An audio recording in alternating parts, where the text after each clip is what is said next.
Bonsoir à tous, bienvenue pour la première des prolongations avec, on est avec Monsieur Karim Jaziri, avec l'interiste et Nando. Je vais vous laisser vous présenter Monsieur Jaziri.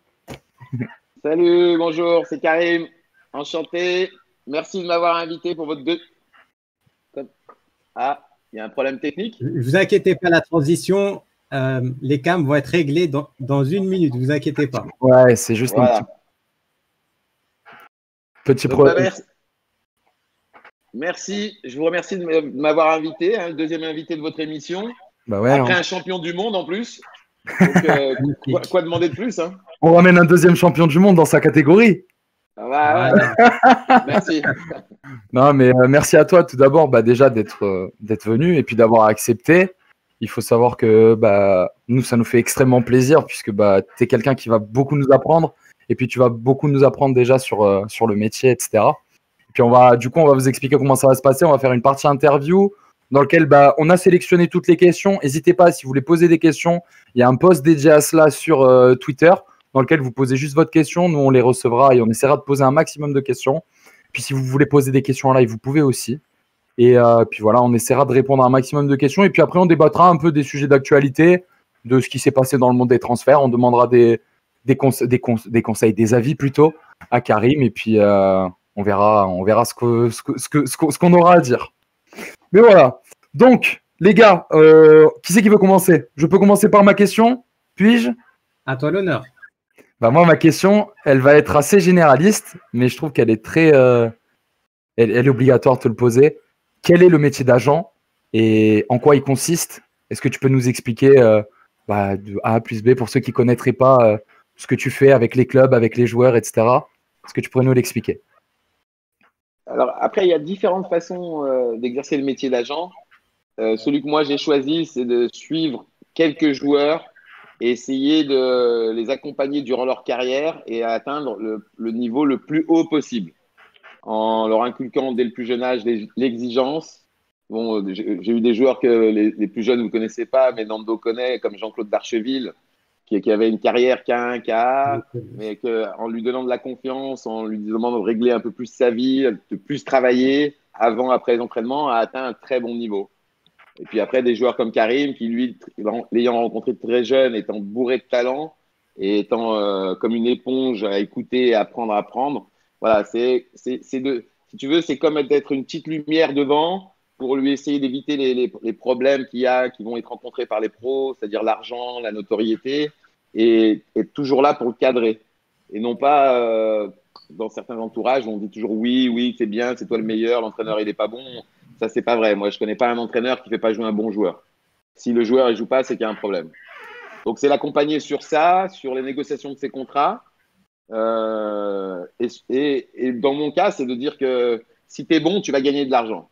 Donc, montre que tu es le meilleur et tu gagneras beaucoup d'argent. Mais ne pense pas à l'argent. Pense à montrer que tu es le meilleur. Quand tu es le meilleur, tu gagnes toujours bien ta vie, dans quel que soit le domaine. Donc, c'est d'être là dans les bons, dans les mauvais moments et un accompagnement général dans le foot, en dehors du foot. Plutôt que certains agents, il y a énormément d'agents qui ont des listes et des listes avec des dizaines de joueurs à leur actif. Voilà, toi, tu préfères te cibler sur 5-6 joueurs et puis voilà, de leur donner tout l'accompagnement du début à la fin. Voilà, c'est... Être capable de pouvoir aller les voir régulièrement, pouvoir parler de leur match. Parce que parler d'un match à la fin d'un match au téléphone et de vive voix au restaurant, c'est différent. Parce que le joueur, l'excitation du match, il ne va pas s'endormir avant 2-3 heures du matin. Il a toutes les images en tête. Il va revivre le match, ce qu'il a bien fait, mal fait. Donc, c'est le moment où il va être le plus à l'écoute sur ses erreurs. Sur ce qui est bien, il n'y a pas besoin de lui dire. Il sait que c'est bien.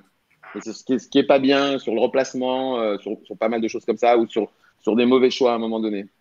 Et si tu en as 5-6, donc tu les vois au moins tous les 2-3 semaines, tu les vois. Mais dès que tu en as 10, 15, 20, forcément, tu vas pas les voir et tu vas aller voir le plus souvent ceux qui sont au plus haut niveau. Alors que ce n'est pas eux qui ont plus besoin de toi. Et justement, à ce sujet-là, si je dis une bêtise, mais tu as quelque chose de pas très commun avec la plupart des agences. C'est-à-dire que toi, concrètement, tu ne passes pas de contrat écrit avec les personnes dont tu gères les intérêts. Ouais, C'est plus un contrat moral. Ouais, même pas, c'est pas un contrat. Si on est d'accord pour aller au même endroit, on n'a pas besoin de se faire un contrat. Moi, si un joueur il me quitte, je vois des mecs qui portent plainte contre eux. Moi, je suis malheureux que si ma femme elle se barre ou s'il arrive un problème dans ma famille. Mais non, un joueur il veut partir, je vais pas lui dire laisse-moi les assiettes, prends les serviettes, prends la voiture, donne-moi une pension. Si on est d'accord sur le fait on veut atteindre de très haut niveau ça- et que la personne elle est exigeante et qu'elle veut y aller, ben moi, Darcheville, Piquion, Benzema, j'ai jamais eu de contrat avec eux et c'est des joueurs qui ont été sollicités, vous imaginez Karim, par les plus grands agents du monde. Ah bah oui, Et c'est sûr. tu vois, c'est comme ça. Pour moi, il n'y avait pas à signer de contrat. Et je disais pas que c'était un contrat moral. Je disais voilà, si un jour t'en as marre, ça peut arriver. Comme un homme et une femme, ils en ont marre l'un de l'autre, ils se le disent. On laisse pas pourrir la situation, quoi. Si toi aussi, d'un autre côté, t'en as marre, si jamais son attitude ne te plaît pas, son investissement, voilà, comme ça, Par exemple. Voilà. Ouais, par exemple. Ou lui, il en a marre parce que je lui demande de patienter, reste là, tu vas jouer, fais plus d'efforts. Il va me dire non, mais c'est bon, j'en ai marre, tu me dis pas ce que j'ai envie d'entendre, je vais voir quelqu'un d'autre. Et ben, va voir quelqu'un d'autre, bonne chance, et on verra plus tard. Tu l'as vu évoluer, toi, justement, alors à ton niveau, moi, ce qui m'intéresse, ça fait quand même, ça fait combien de temps exactement que tu es dans le métier? Alors avec Darche, ça veut dire que ça remonte quoi, milieu des années 90? Ouais, c'est ça, 95. Bah, tu vois, 95. Parfait. 95, mais Jean-Claude, je l'ai rencontré en 98 et j'ai la licence de façon officielle depuis 2001. D'accord. Et donc, est-ce que toi, à ton niveau, tu as vu une évolution du milieu entre On a perdu On Nando. a perdu Nando. Mais j'ai vu. Il arrive. Sofiane, j'ai vu que Nando, il avait une connexion du samedi matin, là. Ouais, même du dimanche matin, presque. Ouais, non, il n'arrive pas au dimanche. Donc, tu me disais, est-ce que j'ai vu une évolution? Ouais. Est-ce que tu as vu une évolution par rapport au moment où tu as démarré? Ouais, bien sûr. Comme dans tout milieu, il y a plein de choses qui ont changé. Les mentalités, les dirigeants, même les supporters. Moi, ce que je me dis souvent, depuis une dizaine d'années, je me rends compte que les supporters, ils ont une meilleure analyse du foot qu'il pouvait y avoir il y a 10 ans. De par ce qu'ils écoutent. Tu sais, quand ils parlent tactique, c'est plus les discussions. Bon, j'aime pas ce mot là, des gens qui disent les footix. Pour moi, il n'y a pas de footix. Il y a des gens qui comprennent le foot. Après, savoir jouer, c'est autre chose. Quand les pros ils disent ouais, mais t'as pas connu le foot. Non. Mourinho, des grands entraîneurs, ils n'ont jamais joué au foot. C'est les meilleurs entraîneurs du monde. Après, ça a évolué. Ce qui a beaucoup évolué, c'est ça. Ce qui a aussi évolué, c'est la mentalité des gens par rapport à l'argent, parce que l'argent a augmenté. En 95, les contrats que tu faisais et aujourd'hui, les contrats que tu fais pour les mêmes qualités de joueurs, c'est x5, x6. Donc ça a augmenté. Ce qui a changé, c'est la mentalité des clubs qui aujourd'hui veulent faire de l'argent avant de faire des résultats. Alors que pour faire de l'argent, il faut faire des résultats. Et tu peux t'appeler Bordeaux, Lens ou ce que tu veux, tu gagneras jamais l'argent du Real ou de Manchester ou du Barça. Et justement, à partir de quelle année pour toi, ça a vraiment changé? Radicalement, je dirais au début des années 2000.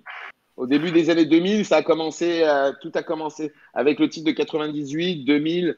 En France, tu sais, on était dans une bulle, même si en 2002, on est vite retombé. Mais après, 2004, 2006, c'était très bon. Bon, 2008, un peu moins bon jusqu'au crash de 2010. Et si tu veux, tu suis la courbe des droits télé et tu comprends que l'évolution, elle a été comme ça dans les bons et les mauvais côtés. Dans les bons côtés, les centres de formation, certains centres de formation se sont mieux équipés. Beaucoup de clubs ont investi dans leurs centres, comme Lyon, Rennes, Bordeaux sont restés assez stables. Mais il y a des clubs qui ont fait beaucoup d'investissements là-dedans. Il y en a d'autres qui ont fait des investissements sur les joueurs. Ça n'a pas marché, ils ont coulé. On prend l'exemple de Lens, par exemple. Ça c'est ce qui a beaucoup changé, l'argent. Parce qu'entre les années, depuis que je regarde le foot, c'est-à-dire fin des années 70-80, où des mecs comme Platini, Tigana gagnaient presque rien, et aujourd'hui, où un joueur moyen va gagner 80 et 90 000 euros par mois. Parce que Platini, il ne gagnait pas en une année. Tu vois, après, derrière, ça a été aussi les droits télé, tout ce qui est sponsor, etc., qui ont fait monter.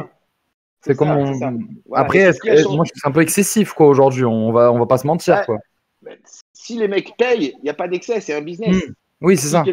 Si un diffuseur paye, c'est qu'ils pensent avoir un retour sur investissement. Effectivement, un jour, la bulle va exploser, ou par exemple, Mediapro va vouloir faire 25 euros l'abonnement. S'ils ne rentrent pas dans leurs sous, la bulle, elle va exploser pour le championnat de France. Eh ben, Et ça sera pas bon pour Mediapro, et ça sera, il y a un gros groupe à dossier derrière, mais ça sera très mauvais pour le foot français.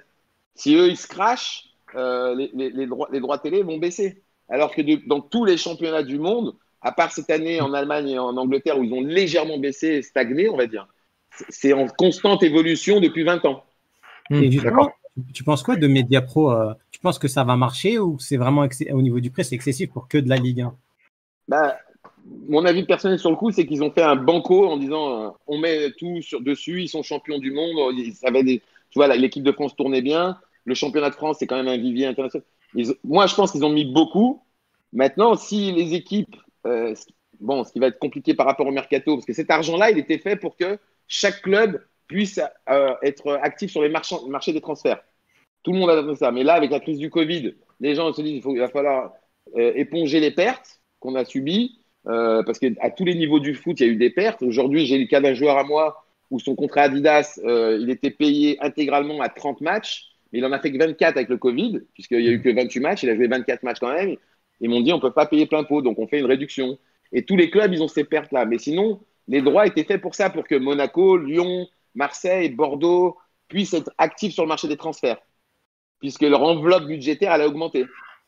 Ok. Là, mais justement, si Marseille devient concurrentiel, Bordeaux, Lyon, Monaco, Lille, on a un vrai championnat qui peut s'accrocher à Paris, ce qu'on n'a pas aujourd'hui. C'est pour ça qu'on a du mal à ce que les étrangers s'intéressent à la L1. Par rapport aussi au Covid, au niveau du mercato, des transferts, ça va impacter justement les agents, les joueurs. Comment ça va se passer ça va impacter de la façon suivante. C'est que déjà, les gens vont être à l'étranger. Bon, là, déjà, nous, on est en décalage parce que nous, on a arrêté de jouer. Les autres championnats jouent. Donc, les clubs français voudraient faire un mercato. Mais par exemple, les Allemands, ils viennent juste de s'arrêter. Les Espagnols, ils jouent. Ils ne savent pas s'ils vont faire Champions League, Europa League. Tu vois, ils ne connaissent pas leur futur budget l'année prochaine. Donc, pour l'instant, ils ne veulent pas bouger. Ils disent OK, Karim, on attend. En Angleterre, c'est pareil. L'Allemagne, ça vient à peine de se terminer, mais ils ont donné des vacances. Donc, le marché, bon, il va s'étendre jusqu'au mois de fin septembre, début octobre. Mais ça va être très bizarre parce que moi, je pense qu'on va être plus dans l'échange. Lui, il joue pas chez moi, toi, il joue pas chez toi, on échange. Okay. Ou toi, lui, il est bon, mais t'en veux 30 millions, mais je te donne 2 joueurs, plus 5 millions. On va avoir beaucoup de montages comme ça. Ah, tu penses que ça va vraiment partir sur des échanges à gauche, à droite? Beaucoup. Il y aura peu de cash ou sur des joueurs clés. Et je pense qu'on n'ira pas dans des sommes folles comme on a pu voir il y a depuis 2-3 ans. Ça va être un mercatroc. Ça va être voilà, ça. Exactement. ça va être ça. Ça va être des échanges d'écriture comptables en réalité. Ouais, mais c'est que là, mais tu vois, moi par exemple, j'avais lu énormément de choses et puis les gens ils s'attendaient à ce que justement, avec le Covid, les prix baissent des joueurs. Pour ce qu'on a vu sur la valeur marchande, il y en a beaucoup qui ont chuté. Ouais. Mais tu vois, prends le cas Osimhen à Naples, 80 millions. Enfin, si on se dit 80 millions avec ce qu'il y a eu, il aurait coûté combien en temps normal? Tu vois ce que je veux dire? Ouais, mais est-ce que c'est 80 millions? Ah, ça après, moi c'est ce qu'on a entendu.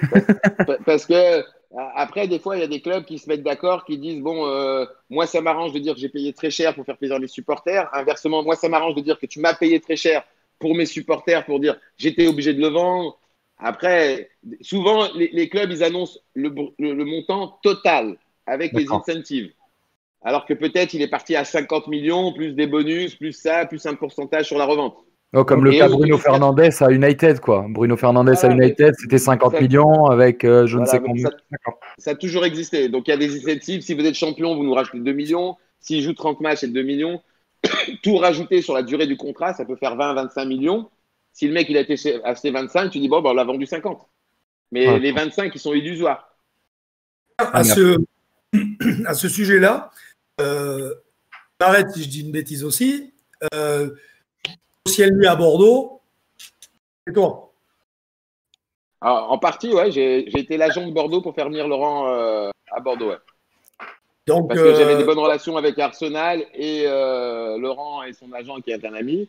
Et j'ai permis de faire en sorte que les Girondins de Bordeaux puissent faire une bonne affaire sur un joueur comme lui de son niveau. Puisqu'ils ont payé 2 millions d'euros. Et pour le capitaine d'Arsenal, c'est vrai que sur le papier, c'est pas cher. Il y a un joli salaire, un bon contrat, mais bon. Bah, c'était son salaire à Arsenal. Arsenal lui proposait une prolongation supérieure à celle au contrat qu'il a signé à Bordeaux. Mais voilà, c'est un choix de vie. Lolo, il voulait rentrer en France pour sa famille. Si tu sais, il est pas loin de Bordeaux. Ah, il est de Tulle, à côté de Corrèze. C'est ça, exactement. Il prend la 89 et il est directement chez lui. Et justement, Koscielny, excuse-moi Nando, Koscielny, il a coûté 2 millions à Bordeaux, c'est ça? Ouais. Donc c'est le. Là, moi, je te dis le prix que ça a coûté tout de suite. Après, il y a des incentives qui peuvent monter jusqu'à 2 millions, mais qui n'ont pas été atteintes. Donc, il a coûté 2 millions. Donc, environ le même prix que le logo de Bordeaux, quoi. Non, mais ça, c'est pas vrai. Là. Tout le monde rigole dessus. C'était une boutade. Voilà, ouais. Bon, après, au final, c'est vrai. Non, au final, le logo, voilà, le logo, c'est l'agence, elle prend, comme on en a déjà discuté les deux, elle prend 300 000. Non, mais après, Nando, après, c'est pas ça le débat.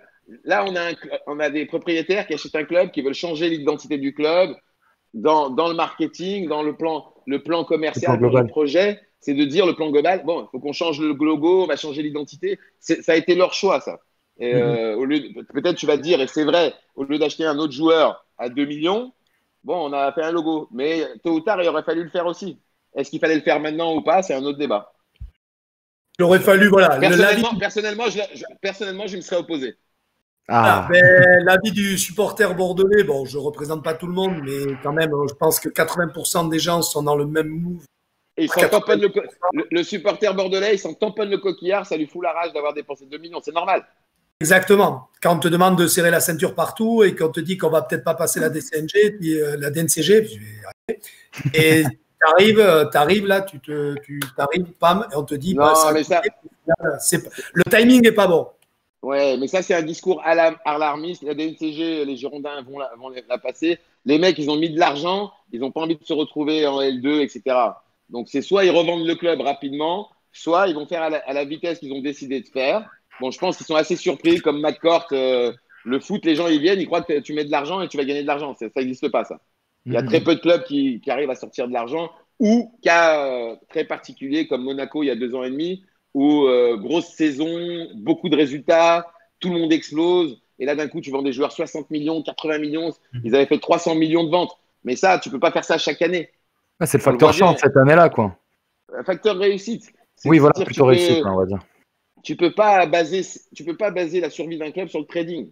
Parce que forcément, à un moment, ça ne va pas marcher. Parce que tu vas avoir le mec que tu pensais vendre 40 millions, il se fait les croisés. Bon, regardez Lyon, ce qui leur arrive. Ils ont leur joueur phare qui aurait pu partir en fin de saison pour beaucoup d'argent. Une recrue phare, les deux, ils se pètent le croisé avec un quart d'heure d'intervalle sur le terrain. Terrible. Ouais. Donc là, tu vois, le trading, il ne prévoit pas ça. Oui, bah oui. Et dans la vie d'un club comme Lyon, ça a baissé, ça a fait mal aussi au niveau du rendement de l'équipe. Ah bah ouais. Quand tu parlais de Monaco, là, juste pour rebondir sur ça, toutes les ventes qu'ils ont fait, ça a pas mal jasé. Tu es au courant un peu, enfin, tu sais si c'est monnaie courante, avoir on va dire, par exemple, Vassiliev, il était, son rôle exact, il était quoi? Il était président délégué. Ouais. Et voilà. Et il avait un incentive sur les. Il avait des. Enfin, c'était officiel. Ouais, bien sûr. J'ai pas l'impression que ça soit monnaie courante ailleurs, si. En Angleterre, c'est très très courant. En Allemagne, c'est courant. C'est dans le contrat d'un salarié. Tu prends un directeur commercial, il va dire bon, ben, mon équipe commerciale, je touche un pourcentage sur ce qu'il génère. Mais si dans ma période, un de mes commerciaux décroche un nouveau contrat, d'accord, supérieur à 1, bah, je vais être intéressé. C'est du business. Les mecs ils sont au cœur du business. Mais c'est vrai que dans le commerce, on va dire habituel, j'avais pas l'impression qu'en France, en tout cas en Ligue 1, pour moi, c'était assez novateur. Ça commence, ouais, c'est nouveau.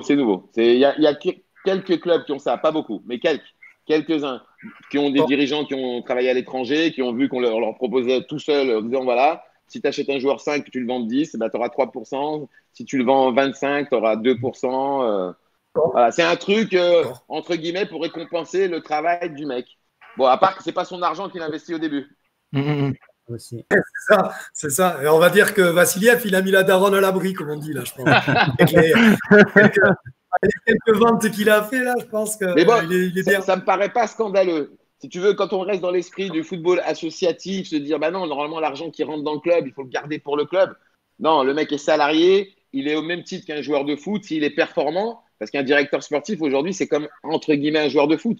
Aujourd'hui, il y a des directeurs sportifs qui sont débauchés, recrutés. Il y en a eu en Angleterre, les mecs, ils payent des transferts. Campos à Lille, hein, il Voilà, arrive à tu vois. Lille. C'était peut-être leur meilleur Ouais, transfert à mes yeux de ces dernières années. Hein. Il a totalement vous, révolutionné. Hein. Et vous, à Bordeaux, vous en avez un, malgré que bon, le pauvre, il ne peut pas bien travailler, les conditions sont difficiles, qui est un des très, très forts en Europe. Hein. Très, très fort. Je dis ça parce que je le connais très bien.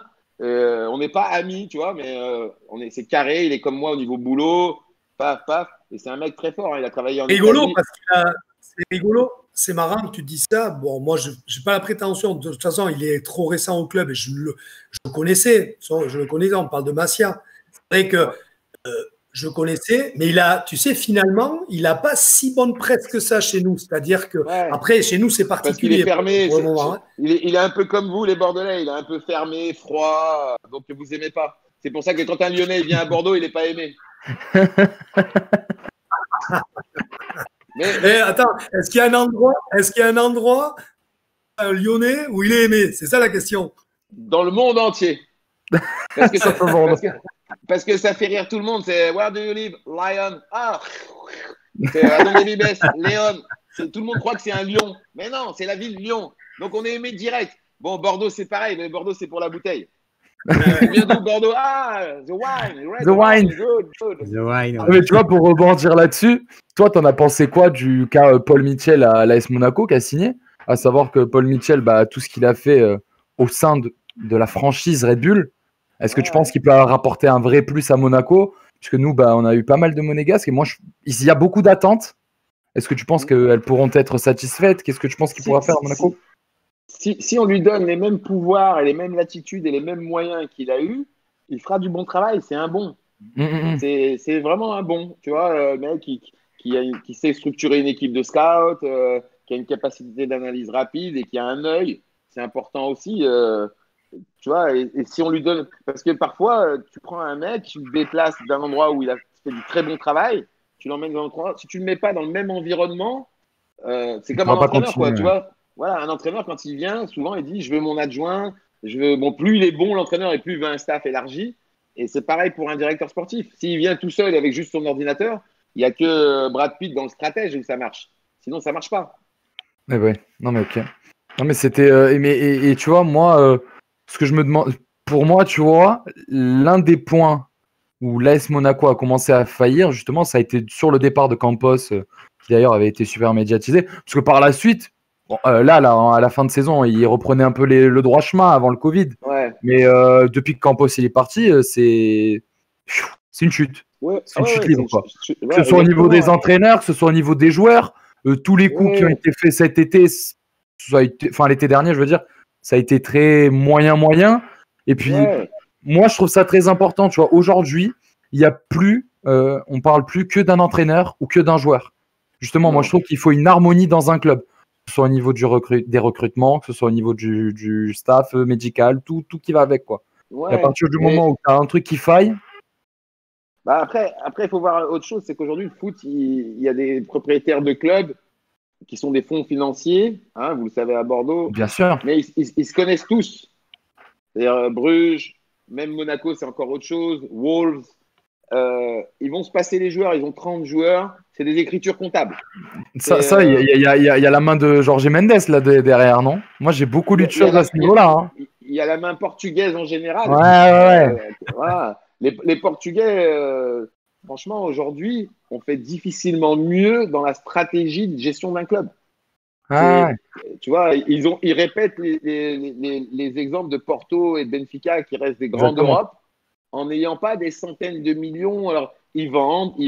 Et c'est pas vraiment du trading. Parce qu'un mec qui vient à Porto, il faut qu'il ait la mentalité de Porto, qui se battent pour le club.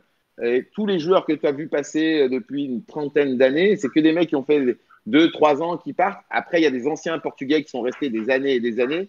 Mais il y a une base, c'est-à-dire on construit une équipe solide avec les gens du cru. On fait venir des Colombiens, quelques Africains, l'attaque, qu'on met en vitrine, parce qu'on est le Porto, on va jouer la Champions League. Oui, c'est ça, c'est exactement ça. Aujourd'hui, tu prends un joueur, un bon joueur, parce que c'est plus facile, plus tu élèves le niveau. Par exemple, il y a des joueurs qui jouent en Ligue 2, les pauvres. S'ils jouaient en Ligue 1, ils seraient meilleurs que ce qu'ils sont en Ligue 2, parce que c'est pas le même football. Oui, et ce même joueur de Ligue 2, demain, tu le mets en Champions League, tu vas te dire, mais attends, mais comment on l'a pas vu? Et ça, c'est l'œil du directeur sportif de dire, c'est ce mec-là qu'il faut prendre, parce que je vais l'exposer même un demi-match en Champions League, et la terre entière va être sur lui. Et tu vois, dans ce modèle-là, un club au Portugal qui justement, mais c'est grâce à Mendes, etc., qui s'est beaucoup développé ces dernières années, ça a été Rio Ave, qui est un club qui a un stade qui, je crois qu'il n'y a même pas 5000 ou 6000 places, un tout petit club, un peu au nord de Porto, et les mecs, ils ont eu, dans la même année, leur gardien principal et gardien remplaçant, c'était quand même Gianno Black et Ederson.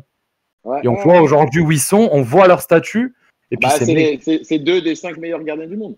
Oui, exactement. Mais moi, je trouve que justement, je sais pas trop comment on fait chez nous, mais je sais que, justement, tu ramènes un gars à Porto, Braga, Benfica, etc. En Sporting un peu moins, et tu peux en être sûr que le mec, s'ils y mettent dedans. C'est plus mignon en affaire, le Sporting. Chez nous, globalement, si je devais faire une critique sur les clubs français, c'est leur système de scoutisme. Il est trop amateur. Aujourd'hui, Georges Mendes, lui tout seul, il a plus de 150 personnes qui travaillent dans le monde pour lui en tant qu'agent. Donc imagine quand il instaure un club comme Rio Ave, il a les yeux de partout. Aujourd'hui, en France, on est loin de ce niveau-là. C'est-à-dire qu'un directeur sportif, il a peut-être une cellule avec 7, 8, 10 mecs, 12 mecs peut-être. Alors qu'il faudrait qu'il en ait 50. 50 ou 60, 5 ou 10 fois plus. Mais c'est des salaires en plus à payer. Les clubs, ils disent si je descends, il faut que je licencie. Ils ont du mal à comprendre qu'il faut mettre de l'argent sur ça, le recrutement et la formation. Parce que sans ça… Alors, il faut avoir des mecs qui ont vraiment, si tu n'en as pas beaucoup, qui ont vraiment un gros réseau. Par exemple, moi, je vais parler pour Bordeaux. Tu as dû le connaître, Charles Camporo. Ouais, je l'ai eu cet après-midi. C'est la coule douce au Brésil maintenant. Et voilà. Et lui, il avait un réseau énorme. Il avait un réseau en Amérique du Sud. C'est lui qui nous fait venir toute la colonie, Wendel, Fernando. À force d'y aller, c'est installé. Voilà. Et tu vois qu'on a Bordeaux, début des années 2000, et ils récupèrent un mec comme Denilson, quoi, qui joue un an. En 2002, après le Betis, ouais. Voilà, et je veux dire, c'était un réseau qu'avait Camporo, qui était, c'est ça que je dis. Des fois. Mais Charles, toute l'Europe, en Europe, dans le monde entier, Charles a un réseau. Et il manque ces mecs-là, ce type de directeurs sportifs qui sont respectés et reconnus dans tous les clubs, mais qui bougent. Parce que le téléphone, tu vois, c'est pas pareil. Quand tu vas voir un match au Brésil, tu peux voir 3 matchs en 2 jours. Tu vois, 4 matchs, 6 matchs, 10 matchs, ça va vite. Mais si tu es accompagné d'un bon intermédiaire qui te fait rencontrer tout le monde, qui te présente comme dire, quand tu as la carte de visite Girondin de Bordeaux, Olympique Lyonnais, Marseille, tout le monde t'ouvre les portes. Hein. Mais il faut y aller. Il faut y aller. Excuse-moi, à Lyon, il n'y avait pas ça à une époque, justement? L'époque des jeunes. Non, à Lyon, il y avait un ancien joueur de Lyon qui s'appelle Marcelo. Marcelinho. Non, Marcelo, ouais. Marcelo, qui s'était mis en tant qu'agent, installé au Brésil, et qui a commencé il avait des bonnes relations avec Bernard Lacombe. Il a dit, viens, j'ai des joueurs à te montrer. Et là, la filière brésilienne a commencé comme ça. Avec… donc, il y a eu, effectivement, Juninho, Cassapa, Chris, Nilmar, Fred, et d'autres que je vais oublier. Et avant ça, il y avait eu, mais pas par Marcelo, il y avait eu Sonny Anderson qui était venu de Barcelone à Lyon, qui a été la métamorphose de Lyon. Oui, ça a complètement changé. D'ailleurs, on salue Manu Langeon qui est avec nous sur Twitch. Salut Manu, j'ai pas eu le temps de lire ta note vocale aujourd'hui, ça a été la course. J'étais en train de parler avec les dirigeants de Nice pour Willan Cyprien. Bon, ben, exclu. Et voilà, du coup, un bonjour. Et tiens, maintenant que tu parles, quand tu parles de ces années lyonnaises, là, notamment avec tous ces Brésiliens qui sont arrivés, juste après, donc, il y a deux cas qu'on est obligé d'évoquer. Bon, évidemment, Karim Benzema. Et moi, ce qui m'intéresse de savoir, c'est tu as eu Karim Benzema et Hatem Ben Arfa, même moment. On voit la trajectoire. Explique comment, toi. Trajectoire des deux mecs. Je t'explique. Karim, tout était les voyants au vert. Lui, une grosse envie de travailler, une grosse envie d'atteindre ses objectifs et une famille pour ça. Et pour Hatem, c'était plus compliqué. Moi, je l'ai récupéré, il était en bas, il était en embrouille avec Karim. J'ai demandé à Karim si je pouvais, parce que moi, il m'éblouissait quand ils jouaient ensemble. Karim m'a dit, ouais, tu le récupères, mais je ne veux pas parler avec lui. Je veux pas parler avec lui. J'ai dit, OK. De ne pas jouer, Gérard Rouillet ne voulait pas le faire jouer. On arrive, il va en équipe de France 4 mois après Karim. Puis après, dans son entourage, il y a eu plein de gens qui ont voulu se mêler. Et là, j'ai dit, non, on arrête alors. Lui, Altaï m'a dit, mais non, mais Karim, je dis, non, mais moi, je suis pas là pour régler les problèmes d'un tel, je peux pas. Voilà, bonne chance, mon petit. Tu sais que je serai toujours là pour toi. Tu vois, on se voit, on s'apprécie beaucoup. Voilà, c'était plus possible de travailler. Ouais, parce que ces mecs-là, quand même, tu as dû en avoir des anecdotes de gens, d'entraîneurs qui ont dû tu vois, les voir avec des yeux comme ça, quand tu avais ce duo. Quand ils étaient on va dire, j'aime pas l'expression, mais à leur prime en pro ensemble, en 2007-2008, tous les clubs d'Europe, moi j'avais déjà présenté Karim depuis un moment en leur disant, les gars, prenez une option parce que ça va être un des meilleurs joueurs du monde. Quand tu es arrivé à Athènes, j'ai dit ça va être la meilleure paire. Et un jour, Ferguson, que j'avais amené faire un Lyon-Sochaux, et il me dit I want the Benz Brothers. Donc les frères Ben. Et il m'a dit ce sera la meilleure paire d'attaquants du monde, mieux que Dwight York et Andy Cole, puisqu'il avait eu Dwight York et Andy Cole dans la fin des années 90. Il disait ce sera le meilleur duo de l'histoire du foot. Quand ils ont commencé à Lyon, si vous vous rappelez, il y a eu un match référence, c'est à Metz. Ils gagnent 5-1, 3 buts de Karim sur 3 passes décisives d'Hatem, un but d'Hatem sur une passe décisive de Karim. C'était une connexion, quoi. Les deux puaient le foot en étant complémentaires. Karim plus remiseur, joueur et Hatem parfois individualiste. Mais au final, quand les deux, moi j'ai vu une finale de championnat de France U19, ils sont menés 4-0, je crois, à la mi-temps. Ils vont gagner 5-4, mais ils ont fait que des 1-2. Tac, tac, tac, tac, but. Tac, tac, tac, but. Tac, tac, but. C'était trop facile. Mais du coup, c'est dommage parce que des joueurs comme Hatem n'ont pas réussi à avoir ce sérieux et Bon, des fois, c'est les influences pour arriver là où on les attendait, on va dire. Oui, l'entourage, c'est une chose, je parle pour les choix. Après, Hatem, il n'avait pas cette envie de travailler. Tu le vois, il arrive au PSG, il a 6 kilos de trop. Il arrive au PSG. Les mecs, il y a du Neymar, il y a du Mbappé, tu vas pas leur prendre. T'es pas arrivé en vacances à Nice en plaquette. C'est pas en faisant des vidéos, en faisant des actions que tu vas arriver. Tu dois arriver affûté, tu peux pas. Et donc c'est un truc qui va te dire, ouais, mais tu vois, c'est un gentil garçon, Hatem. Il va avoir la légèreté de te dire, ouais, mais c'est les vacances, j'ai profité. Alors qu'un grand professionnel, il va profiter différemment. S'il sort, le lendemain, il va se taper 10 km à 12 km/h, 14 km/h, gainage tous les jours. C'est des machines. Cristiano, Karim, c'est des mecs qui viennent à l'entraînement à 8 heures alors qu'il y a l'entraînement à 10 heures et ils partent de son entraînement à 15, 16 heures. Moi, j'avais une question à te poser parce qu'il y avait une anecdote sur Cristiano qui, moi, m'avait marqué. C'était une fois où je crois qu'ils vont jouer à l'Atalanta il y a 1 ou 2 ans. Où ils se font fumer, quoi. Ouais, il a dit je vais tout de suite à l'entraînement. Ouais, et ils sont rentrés en bus et le mec il est parti. Enfin, c'est vrai ce genre d'histoire. Ouais, bien sûr. C'est fou de se dire ça. Genre, le mec il est rentré à 22h, il est parti au gymnase, tu vois. Genre, parce qu'avec les nerfs, alors je te dis pas qu'il est parti s'entraîner. Peut-être qu'il est parti avec le kiné, faire un bain froid, se faire masser. Ouais. Tu vois, il est pas le mec qui vient de taper 90 minutes, il est pas parti faire du gainage, ça. Mais tu sais, comme je te disais tout à l'heure, les joueurs de foot sortis d'un match, que ce soit en L2. Après, même nous, en amateur, si on joue des bons matchs en loisir, qui a été un match chaud, tu as les images du match, tu es excité. Un pro, c'est encore x10. Et il se dit, pourquoi je vais rentrer chez moi, je vais avoir les nerfs et je vais pas dormir. Autant que j'aille au centre d'entraînement, taper le ballon, me mettre dans le bain froid, parce qu'ils sont impliqués à mort. Ouais, ils se donnent à fond, quoi. Et puis, enfin, on le sait, quand ils sont là, il vient les trucs de 2 heures avant l'entraînement et tout ça. Moi, ça me choque plus. Parce que, encore, tu l'aurais entendu une fois. Tu l'entends partout. Déjà, à l'époque du Real, on l'entendait et puis on l'entend partout. Et puis, moi, je pense que c'est ça. Aujourd'hui, il vaut mieux avoir un talent et une envie de travailler plutôt que, tu vois, genre le talent pur. Parce que les joueurs qui généralement restent que sur leur talent et ne jouent que sur ça, bah, ils finissent par se cracher un jour ou l'autre, tu vois. Ils peuvent pas, ouais. Mais tu peux pas durer. Si tu travailles pas dur à Voilà, côté, tu peux pas. Mais après, c'est comme dans la vie de tous les jours. Hein. Dans la vie de tous les jours, hein. Si tu travailles pas et si tu t'améliores pas au fur et à mesure.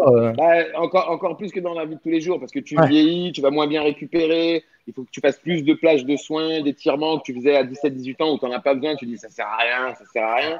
Et les vieux, ils te disent étire-toi, ça va prolonger ta carrière. Et les jeunes, ils disent qu'est-ce qu'il me raconte lui. Et finalement, à la fin. Tu l'expliques comme ça, du coup, les stats de Benzema ces dernières années, surtout depuis le départ de Ronaldo, il s'entraîne de fou. J'ai l'impression que plus il vieillit, meilleur il est. Lui, depuis très jeune, non, après, tu vois, Manu Longeon, qu'on a entendu, il m'a dit, ouais, Karim, il est à son prime en ce moment. Je lui ai dit, non, Karim, il est à son prime depuis 2011-2012. Ouais, mais il est trop fort. À part qu'il avait un arbre à côté de lui, qui lui faisait un peu d'ombre, c'était différent. Et comme Karim, c'est un mec qui aime gagner, il s'en fout d'avoir sa tête dans le journal. C'est pas, il jouait pour lui. Il a un mec qui aime que marquer, il court pour marquer. Et que lui, il est très intelligent, il peut se déplacer. Parce que si Karim avait été égoïste, ça n'aurait pas pu marcher avec Cristiano. Bien sûr. Et c'est pour ça que sur les très gros matchs, à la Juve, ils auront toujours des problèmes parce que les joueurs qui jouent avec Cristiano, ils ne comprennent pas qu'en réalité, il fait tout pour faire gagner l'équipe. Il faut jouer pour lui, c'est le point fort. Il court, il tire du droit, du gauche. Regardez le but qu'il a mis dans l'avant-dernier match. Incroyable. À 35 ans, le mec, il t'envoie une mine. Et juste pour finir, Karim, dès le départ, je lui disais, tu fais 1000 abdos par jour. 1000 abdos par jour, il les faisait. Il y a d'autres jeunes joueurs à qui j'ai demandé de le faire, ils me fait trop mal. Je dis, il faut que tu souffres, mon petit. Et si tu ne souffres pas, tu ne vas pas y arriver. Une réaction intéressante dans le chat, là, tu vois. C'est un habitué du chat, Yann Soufre, on salue, qui nous parle. Yann Soufre en hommage. C'est en hommage à un ancien joueur ou pas? C'est sûrement un ancien joueur du FC Metz. Ouais, c'est ça. Exact. Je crois. Donc, en fait, il dit l'exemple comparé un petit peu, je pense, pas au même niveau, mais il a un peu raison. L'exemple de Karim et d'Athènes, avec au niveau du talent et du travail. D'ailleurs, il donne un exemple bordelais. Il parle de Dugas et de Zidane, de Dugarry et de Zidane, parce que souvent il a été moqué, Dugarry, parce qu'il disait qu'au même âge, il était aussi talentueux que Zizou. Mais c'est vrai, moi je te dis que c'est vrai. Hein. C'est vrai, et tout le monde le dit, que ça soit Vicente Lizarazu, tout le monde disait qu'il était, mais non là. Et lui-même a l'honnêteté de dire, et d'ailleurs il le dit souvent, il dit des conneries des fois du gars, mais c'est parce il parle sans filtre. Il est passionné, Voilà, et il dit lui-même qu'il a encore plus la haine contre les mecs qui voient comme lui qui se grillent parce qu'ils font pas l'effort, parce qu'ils sont mal entourés, parce qu'il veut faire le dribble de trop au lieu de jouer collectif. Ça lui faut d'autant plus la haine parce qu'il a l'impression de se retrouver et qu'en gros, s'il avait pu faire le chemin derrière, il se mettrait des tartes dans la gueule. Quoi. Bien sûr, ouais. Ouais, après, Christophe, moi j'en ai parlé 2-3 fois avec lui, tu sens que ça lui tient à cœur. Christophe, ce qui lui est arrivé, il est parti de son petit cocon bordelais où tout le monde lui disait bonjour, la boulangère, il voyait ses parents à midi chez le monstre italien du Milan. Et si tu n'as pas de talent, tu ne vas pas au Milan. Hein. Et après, il va au Barcelone pareil. Mais tu vois, ce déphasage, Karim, il l'a connu à 20 ans. Tu sors de ta capsule. Alors que lui, il est arrivé à un âge plus mature, Christophe. Il n'a pas compris cette exigence. À Bordeaux, il est arrivé en retard. Bon, il y avait Pierrot Labatte, salut, ils allaient au château, ils buvaient le café.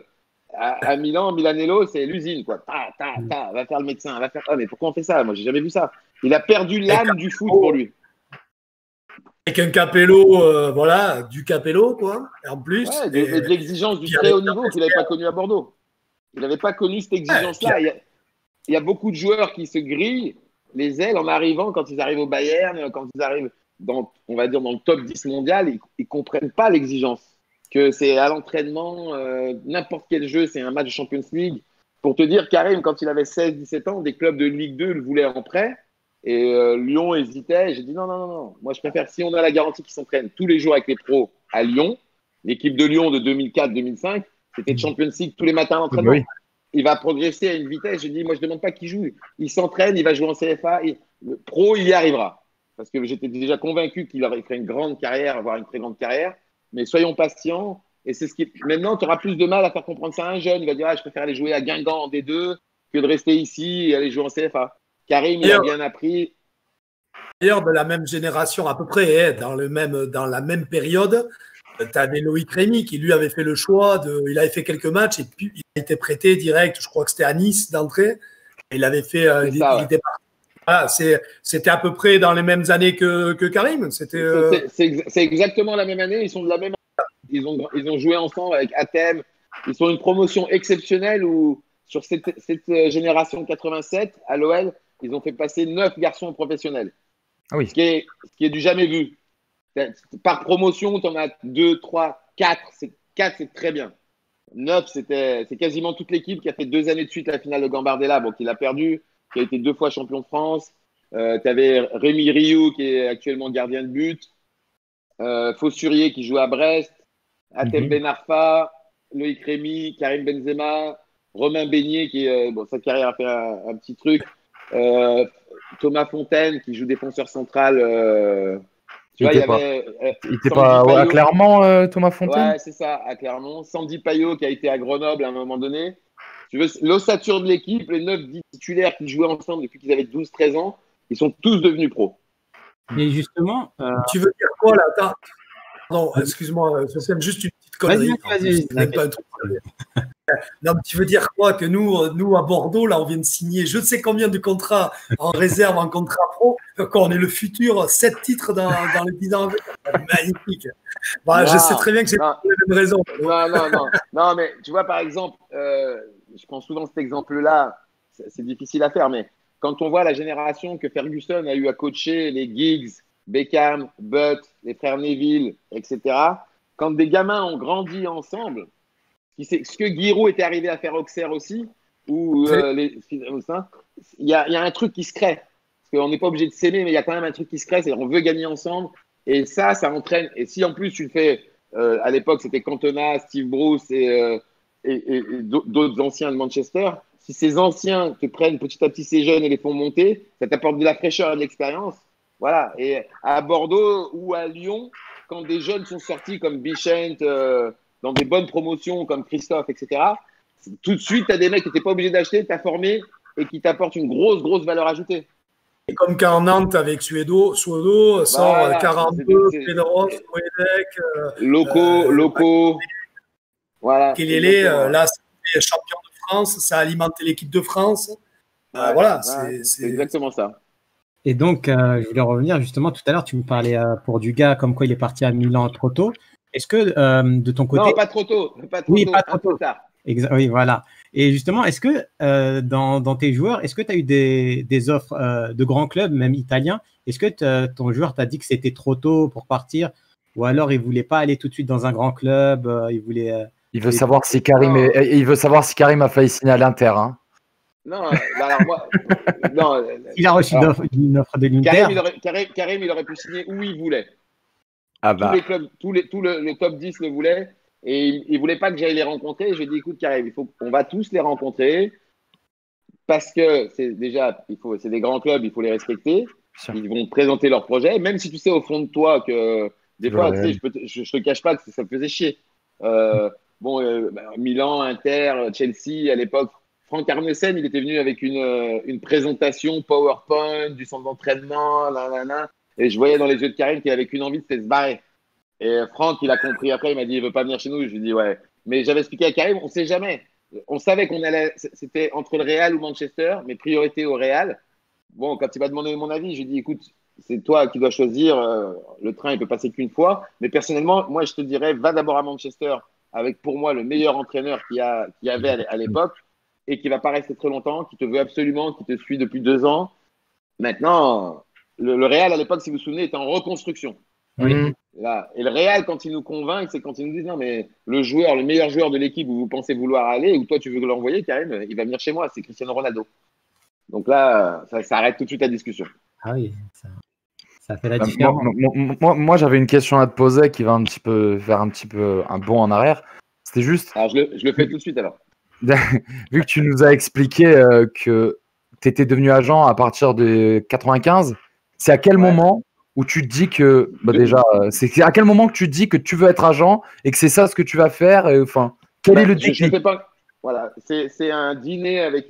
Parce qu'au début, je ne fais pas agent, je fais scout pour une équipe anglaise, je travaille un peu, je business un peu. En 2001, en 98-19, saison 98-19, je suis en train de dîner avec un entraîneur qui est décédé, qui m'a beaucoup aidé au début, qui s'appelle Guy David, donc paix à son âme, qui a été entraîneur au Havre, à Rennes, Caen, tu vois, qui a souffert des similitudes avec Roland Courbis, qui un soir me dit, on est à table avec Roger Ricord, un ancien joueur de Nice, et elle me dit, mais Karim, mais pourquoi tu fais pas agent? Et je lui dis naturellement, je dis non, parce que quand j'étais scout, je voyais les mecs, comment c'est des enculés les mecs. Ils pensent qu'à eux, l'argent et tout ça. Il m'a dit, bah t'as qu'à le faire comme tu veux toi. Je lui dis, mais moi si je devais le faire, je m'occuperais d'un mec qui fait pas la carrière qu'il mérite. Et là, il me dit, mais je te connais, tu dois avoir un mec en tête. Et c'est là où je dis Jean-Claude Darcheville, que j'avais croisé à Nottingham, que je trouvais qu'il allait très vite, qui était fin techniquement, mais qui manquait un peu on va dire, de sérieux au niveau de son hygiène de vie. Et par hasard, il me dit, c'est moi qui l'ai lancé à Rennes en pro. Demain, je l'appelle et il t'appelle. Et le lendemain, effectivement, Jean-Claude Darcheville m'appelle et me dit, bonjour Monsieur Diaziri, j'ai eu le coach. Voilà comment c'est passé. Incroyable. Sinon, à la base, je voulais pas faire ça au début. D'accord, donc c'est incroyable. C'est fou ça. J'ai eu Jean-Claude c'était le seul joueur dont je m'occupais pendant on va dire 2 ans, de Lorient jusqu'à son transfert à Bordeaux. J'ai eu que lui. Et il me dira 2 ans plus tard, on a signé à Rennes dans un cabinet d'avocats. On rentre chez lui à Lorient, toute sa famille nous attend parce qu'on savait qu'on allait signer. Et là, dans la voiture, il me dit au retour, il me dit, Karim, tu te rappelles la première fois que je t'ai au téléphone? Je lui dis, ouais. Tu te souviens de ce que tu m'as dit? Je lui dis, ouais, je me souviens. Pourquoi tu me dis ça? Et il me dit, mais tu te souviens bien? Je lui dis, ouais, je me souviens bien. Je lui dis, ouais, je t'ai dit que si tu m'écoutes, si tu fais tout ce que je dis et que tu arrêtes de parler, tu vas devenir un des meilleurs attaquants français. Et il me dit, ouais, quand j'ai raccroché, j'ai dit à ma femme, chérie, je viens d'avoir un fou. Parce qu'il était en Ligue 2 remplaçant à Lorient à l'époque. Ouais. Et 2 ans plus tard, il a signé à Bordeaux avec un très gros transfert. Et après, il a fait Glasgow Rangers, où il a fait une finale d'Europa League là-bas.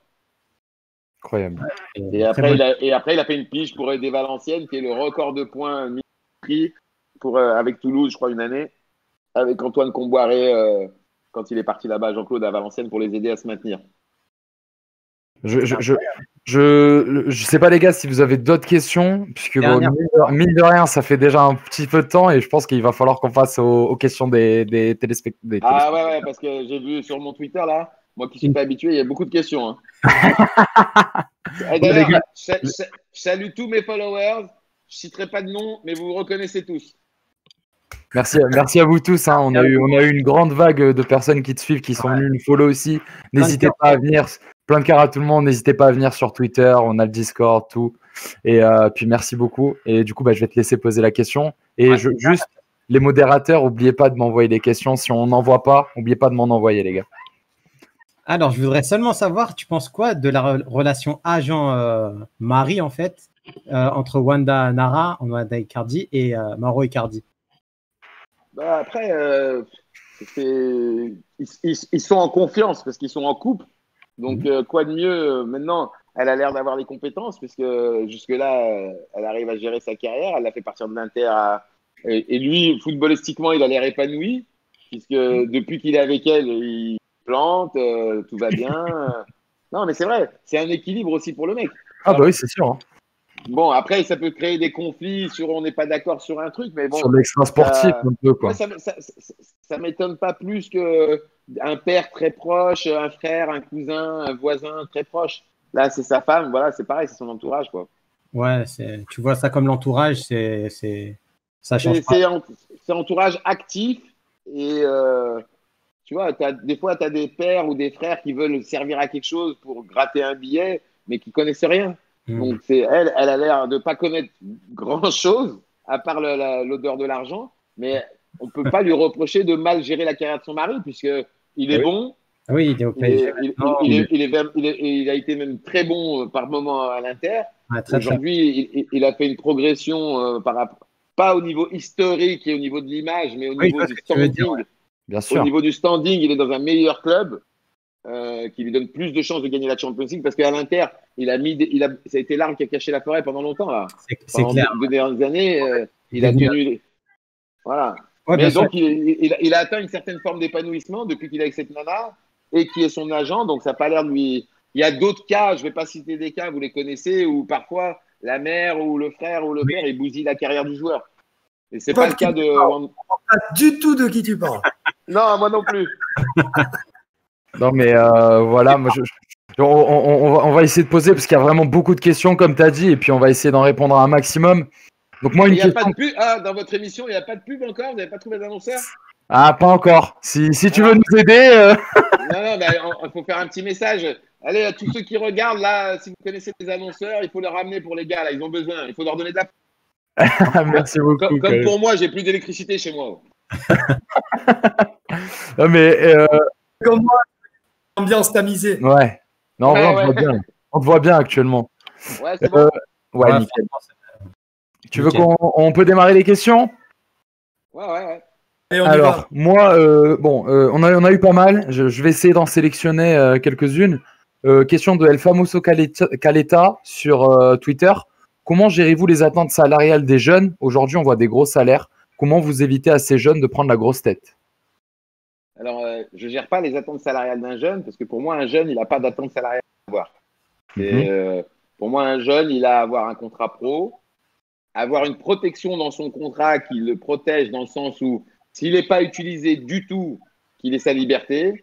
S'il est utilisé, qu'il soit récompensé au niveau salarial, justement. S'il est 5 fois sur le banc, une augmentation de 60. Tu vois, moi, j'ai toujours fait des contrats à tiroir. C'est-à-dire, le jeune, OK, on va pas. J'ai jamais menacé un club français de le faire partir à l'étranger parce que moi, je vais pas tirer sur les gens qui me donnent à manger. C'est le football français. Mais il n'y a pas d'attente salariale. Il y a surtout ses envies, si elles sont en accord avec les miennes, c'est-à-dire de progresser petit à petit. Voilà, on va commencer par un contrat, bon, suivant le talent du joueur aussi, hein, attention, avec un salaire un peu plus élevé, mais beaucoup de tiroirs. Ouais, toujours une Pour porte de pouvoir sortie, dire, quoi. Toujours plusieurs portes au cas où. s'il est bon, ça augmente tout seul. La D'accord. prolongation, là, j'ai un garçon qui s'appelle, je travaille pour un garçon qui s'appelle Johan Le Penant, qui joue à Caen, qui a moins de 17 et qui est pro depuis 1 an, mais qui n'a pas joué avec les pros. Je ne demande pas à ce qu'il joue avec les pros pour l'instant. Là, cette année, Pascal Dupraz l'a vu, il le trouve très talentueux, il va le faire monter petit à petit. Et dès qu'il sera une fois sur le banc, il aura une année supplémentaire. S'il est 5 fois sur le banc, il aura une augmentation de 30%. S'il est 5 fois titulaire, il aura renégociation totale du contrat. C'est pour ça que Karim, à Lyon, en 4 ans, il a fait 5 contrats. D'accord. C'est-à-dire Okay. que pour moi, ça a toujours fonctionné au mérite. Si tu es bon, il n'y a pas besoin d'aller pleurer, c'est tout est dans le contrat. Non, mais c'est une bonne idée parce que du coup, ça les motive, même les joueurs dans leur subconscient, à toujours vouloir un peu plus et avoir, on va pas dire cette mentalité de la gagne, mais voilà, de vouloir faire plus. Si, le foot, c'est la mentalité de la gagne. Le foot, c'est s'imposer. Où que t'ailles, tu vas faire un fight pour une première fois avec des potes. Si ton niveau il n'est pas bon, tu sors. Tu n'es pas rappelé la semaine d'après. D'accord. C'est comme ça. Si tu m'invites à jouer avec vous et que je suis pas bon, vous n'allez pas me réinviter. Vous allez dire laisse tomber, les zéros. Je ne le veux pas dans mon équipe. Non, ou alors, c'est quand il manquera quelqu'un, quoi. Voilà, c'est ce que j'allais dire. C'est quand il y aura un blessé. On va poursuivre dans cette longueur, dans cette liste-là. On voit une là, juste en plus. Vas-y, je t'en prie. C'est un relais de la question que je t'ai posée tout à l'heure. Tibarel, donc on salue aussi, qui est souvent présent sur nos lives, parle donc en relais de la question de Nando. Le fait de ne pas être en contrat avec des joueurs, c'est pas polluant pour ces joueurs, car même si ça ne sert à rien, les sollicitations d'agents qui tentent leur chance doivent être démultipliées en fait. C'est-à-dire qu'en gros, est-ce que ça pollue pas un peu la tête de ton joueur, le fait qu'il soit pas sous contrat avec toi? Les autres sachent que qu'il n'y a pas de contrat. Non, parce que dans le milieu, ça se fait très vite. Non. Une femme mariée qui est très belle, quand elle marche dans la rue, ça n'empêche pas des mecs de la draguer. On ne voit pas qu'elle est mariée.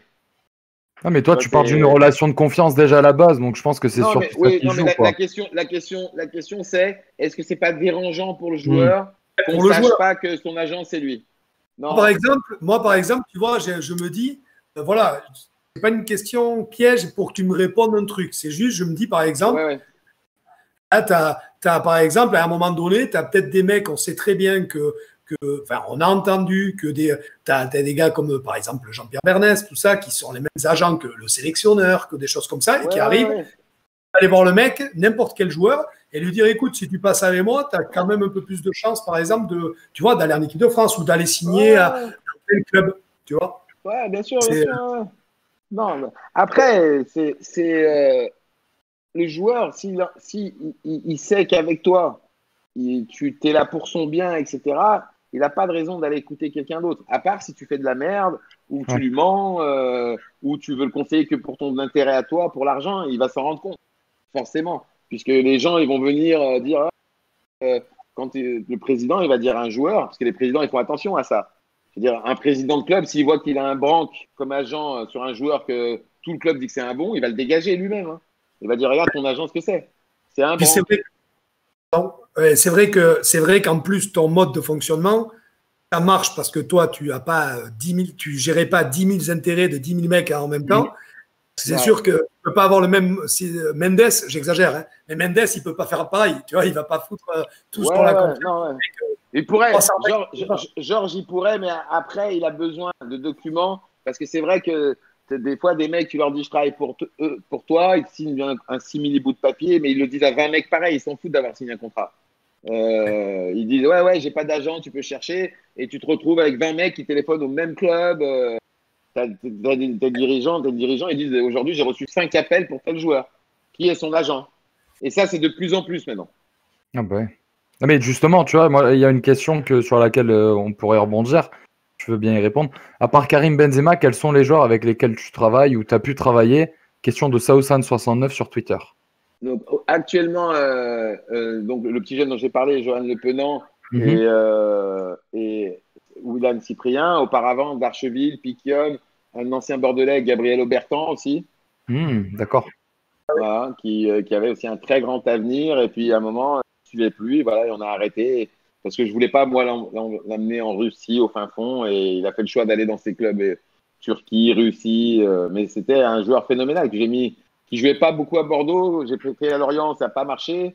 J'ai réussi à transférer à Manchester United. Ouais, je me Ça souviens. n'a pas marché. Et après, à Newcastle, ça n'a toujours pas marché. Bon, il n'a pas eu de chance, qu'il a été souvent blessé. Et voilà, avec Athènes, c'est deux des plus grosses déceptions que j'ai sur les 20 dernières années de ce métier. Ouais, parce que mais il est quand même resté longtemps à Newcastle Obertin, si je me trompe pas, hein. Il est resté 4 ans, ouais. Ouais, voilà. 4 ans. 4 ans, 2 ans à c'était Manchester, 2 ans à Manchester et 4 ans là-bas. Ouais, c'est ça. un joueur parce que franchement, quand il arrive à Manchester, tu te dis, c'est un peu dans le profil. Non, De ça n'a rien à Cristiano, voir. de Cristiano.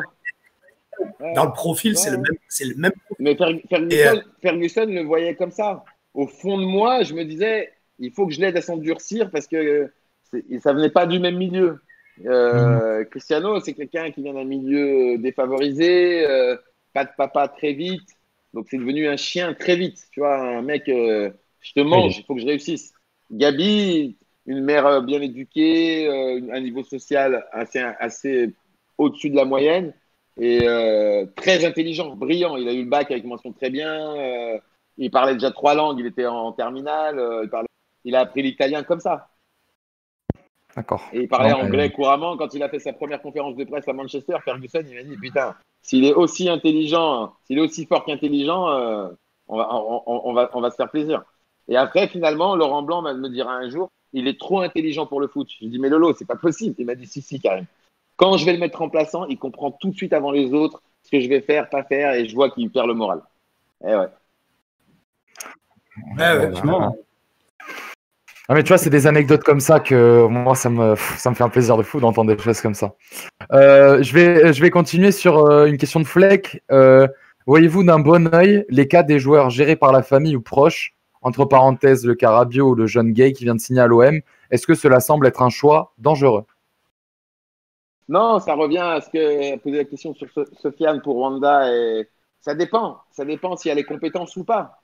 Après, tu es plus en confiance avec quelqu'un de ta famille, mais est-ce qu'il y a les compétences? Et est-ce que les gens qui n'ont pas les compétences s'associent avec les bonnes personnes? Tu peux avoir la famille autour de toi, un agent, un avocat, un conseiller en images. Tu peux créer une dynastie, tu vois, vraiment une cellule autour de toi. Parce qu'une seule personne va avoir du mal à avoir toutes les compétences. Mais faut-il encore que ces gens-là veuillent bien laisser rentrer des gens dans le cercle en disant, voilà, bah lui, il a la connexion avec les clubs. Cette personne-là, elle est avocate. Lui, c'est un conseiller en images. Lui, c'est un conseiller en patrimoine. On a créé un univers autour de nous pour monter une vraie multinationale. Ce que fait la famille Mbappé, il le fait très, très bien même. D'accord. Ok. On a perdu. Karim, il nous a un follow là, d'un coup. Là, je suis là. Je vois une question, je trouve hyper intéressante, de Red the One, qui nous dit. Salut Red. Et moi, ça, c'est. Salut Red One. On t'entend plus. Red One, il veut. Ah oui, Moi, c'est bon, nickel. Je dis bonjour à Red One s'il nous regarde. Voilà, et donc, si tu veux, il y a une question, et c'est typiquement ce que disait, qu'on adore, dans ce qu'on recherche dans cette émission. Et il nous dit, c'est quoi les anecdotes les plus originales concernant des clauses dans des contrats de joueurs que tu as entendus ou que tu as vécu? Moi, je rajouterais et que tu as vécu. Bah, vécu, moi, je n'en ai jamais demandé. Je ne demande pas de clauses hallucinantes. Et sincèrement, hein, je ne parle pas beaucoup avec les autres agents. Donc, ces anecdotes, je ne les ai pas. Et même quand j'en ai entendu, je ne vais pas les dire parce que je ne sais pas si c'est vrai. Mais des mecs il y a des demandes, oui, superflues, je veux. L'histoire de Gervinho, là, avec la plage privée, machin, là, moi, c'est il y a 2 ans, hein, au Qatar, moi, je me disais, mais c'est fou, quoi. C'est pour ça, j'ai entendu plein de trucs, mais dans le foot, tu entends tellement de choses, de gens qui disent qu'ils savent, etc.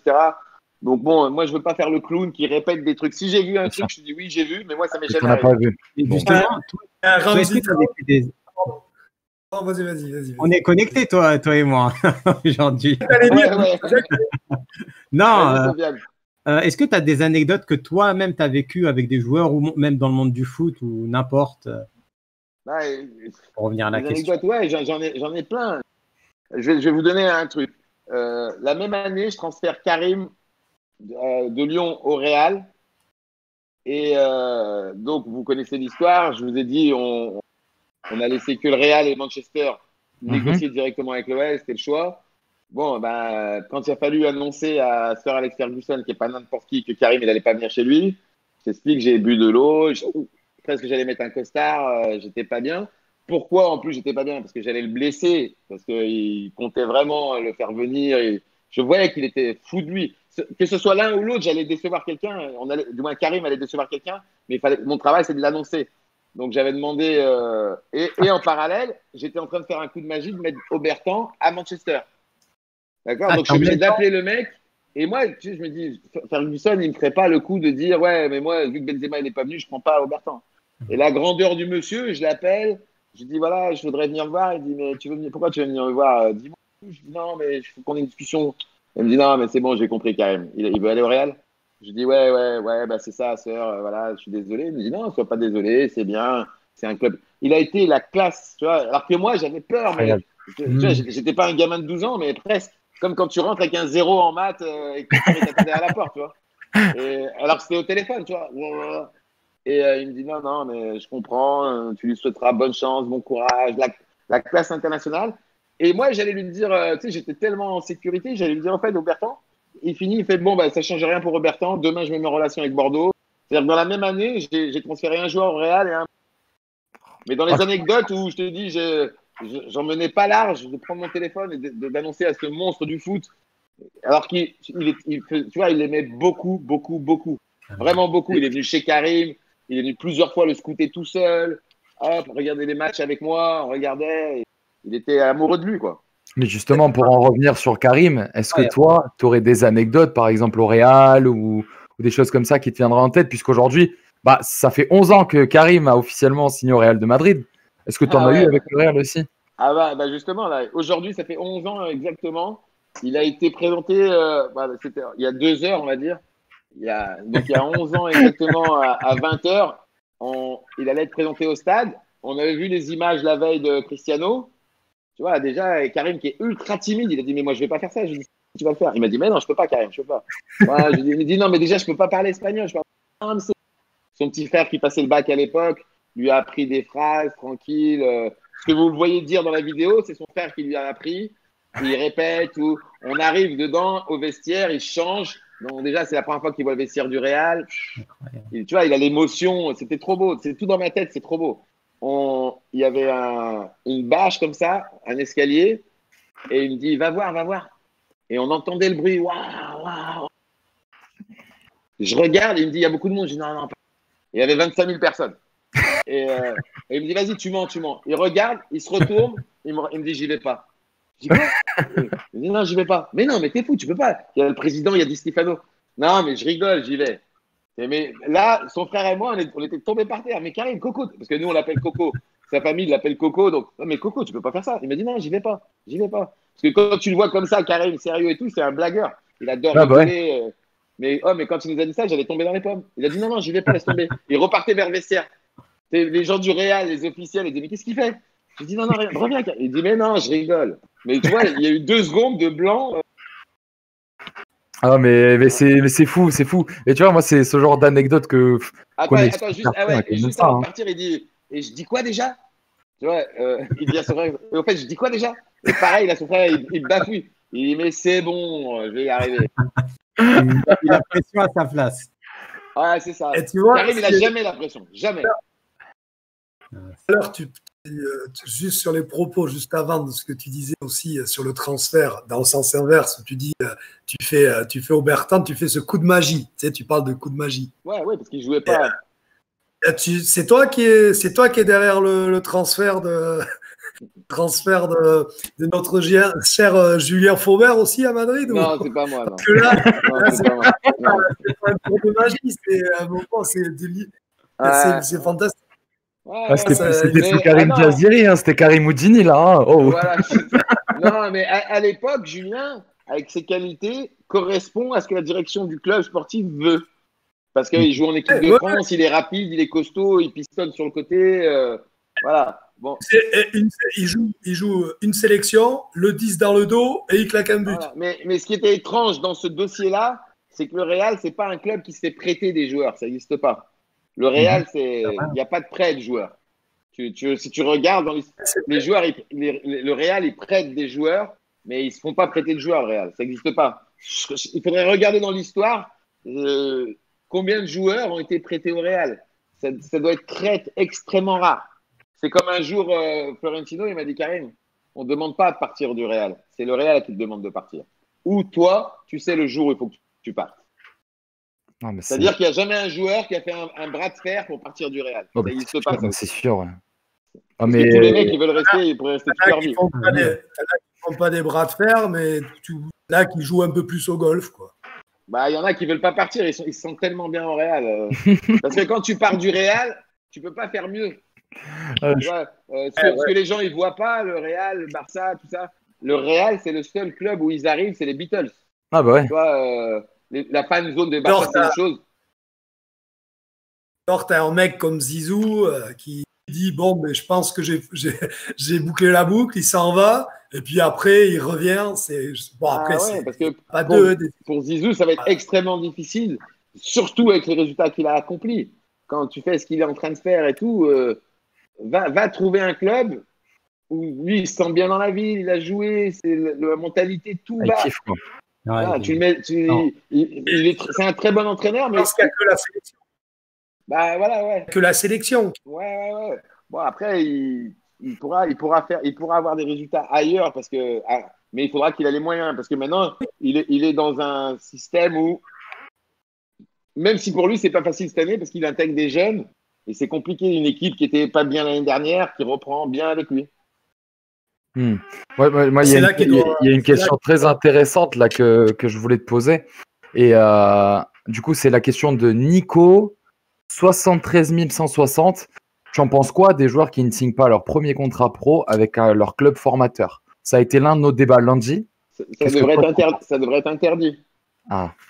La Fédé devrait légiférer, même s'il y a l'arrêt Bosman, il faudrait trouver un système pour que ce soit interdit. Parce que c'est grave ce qui se passe au PSG ces dernières années. Hein. Ouais, enfin, je parle du PSG par exemple, mais tu vois. Oui, oui. Bah, après, les clubs, il faut qu'ils revoient leur politique et la fédération doit les aider à construire des meilleurs contrats. Ils avaient fait le contrat élite, c'était pas terrible parce que les gens ils avaient l'impression de s'enfermer dans 50 contrats où tu avais 2 ans stagiaire et 3 ans pro.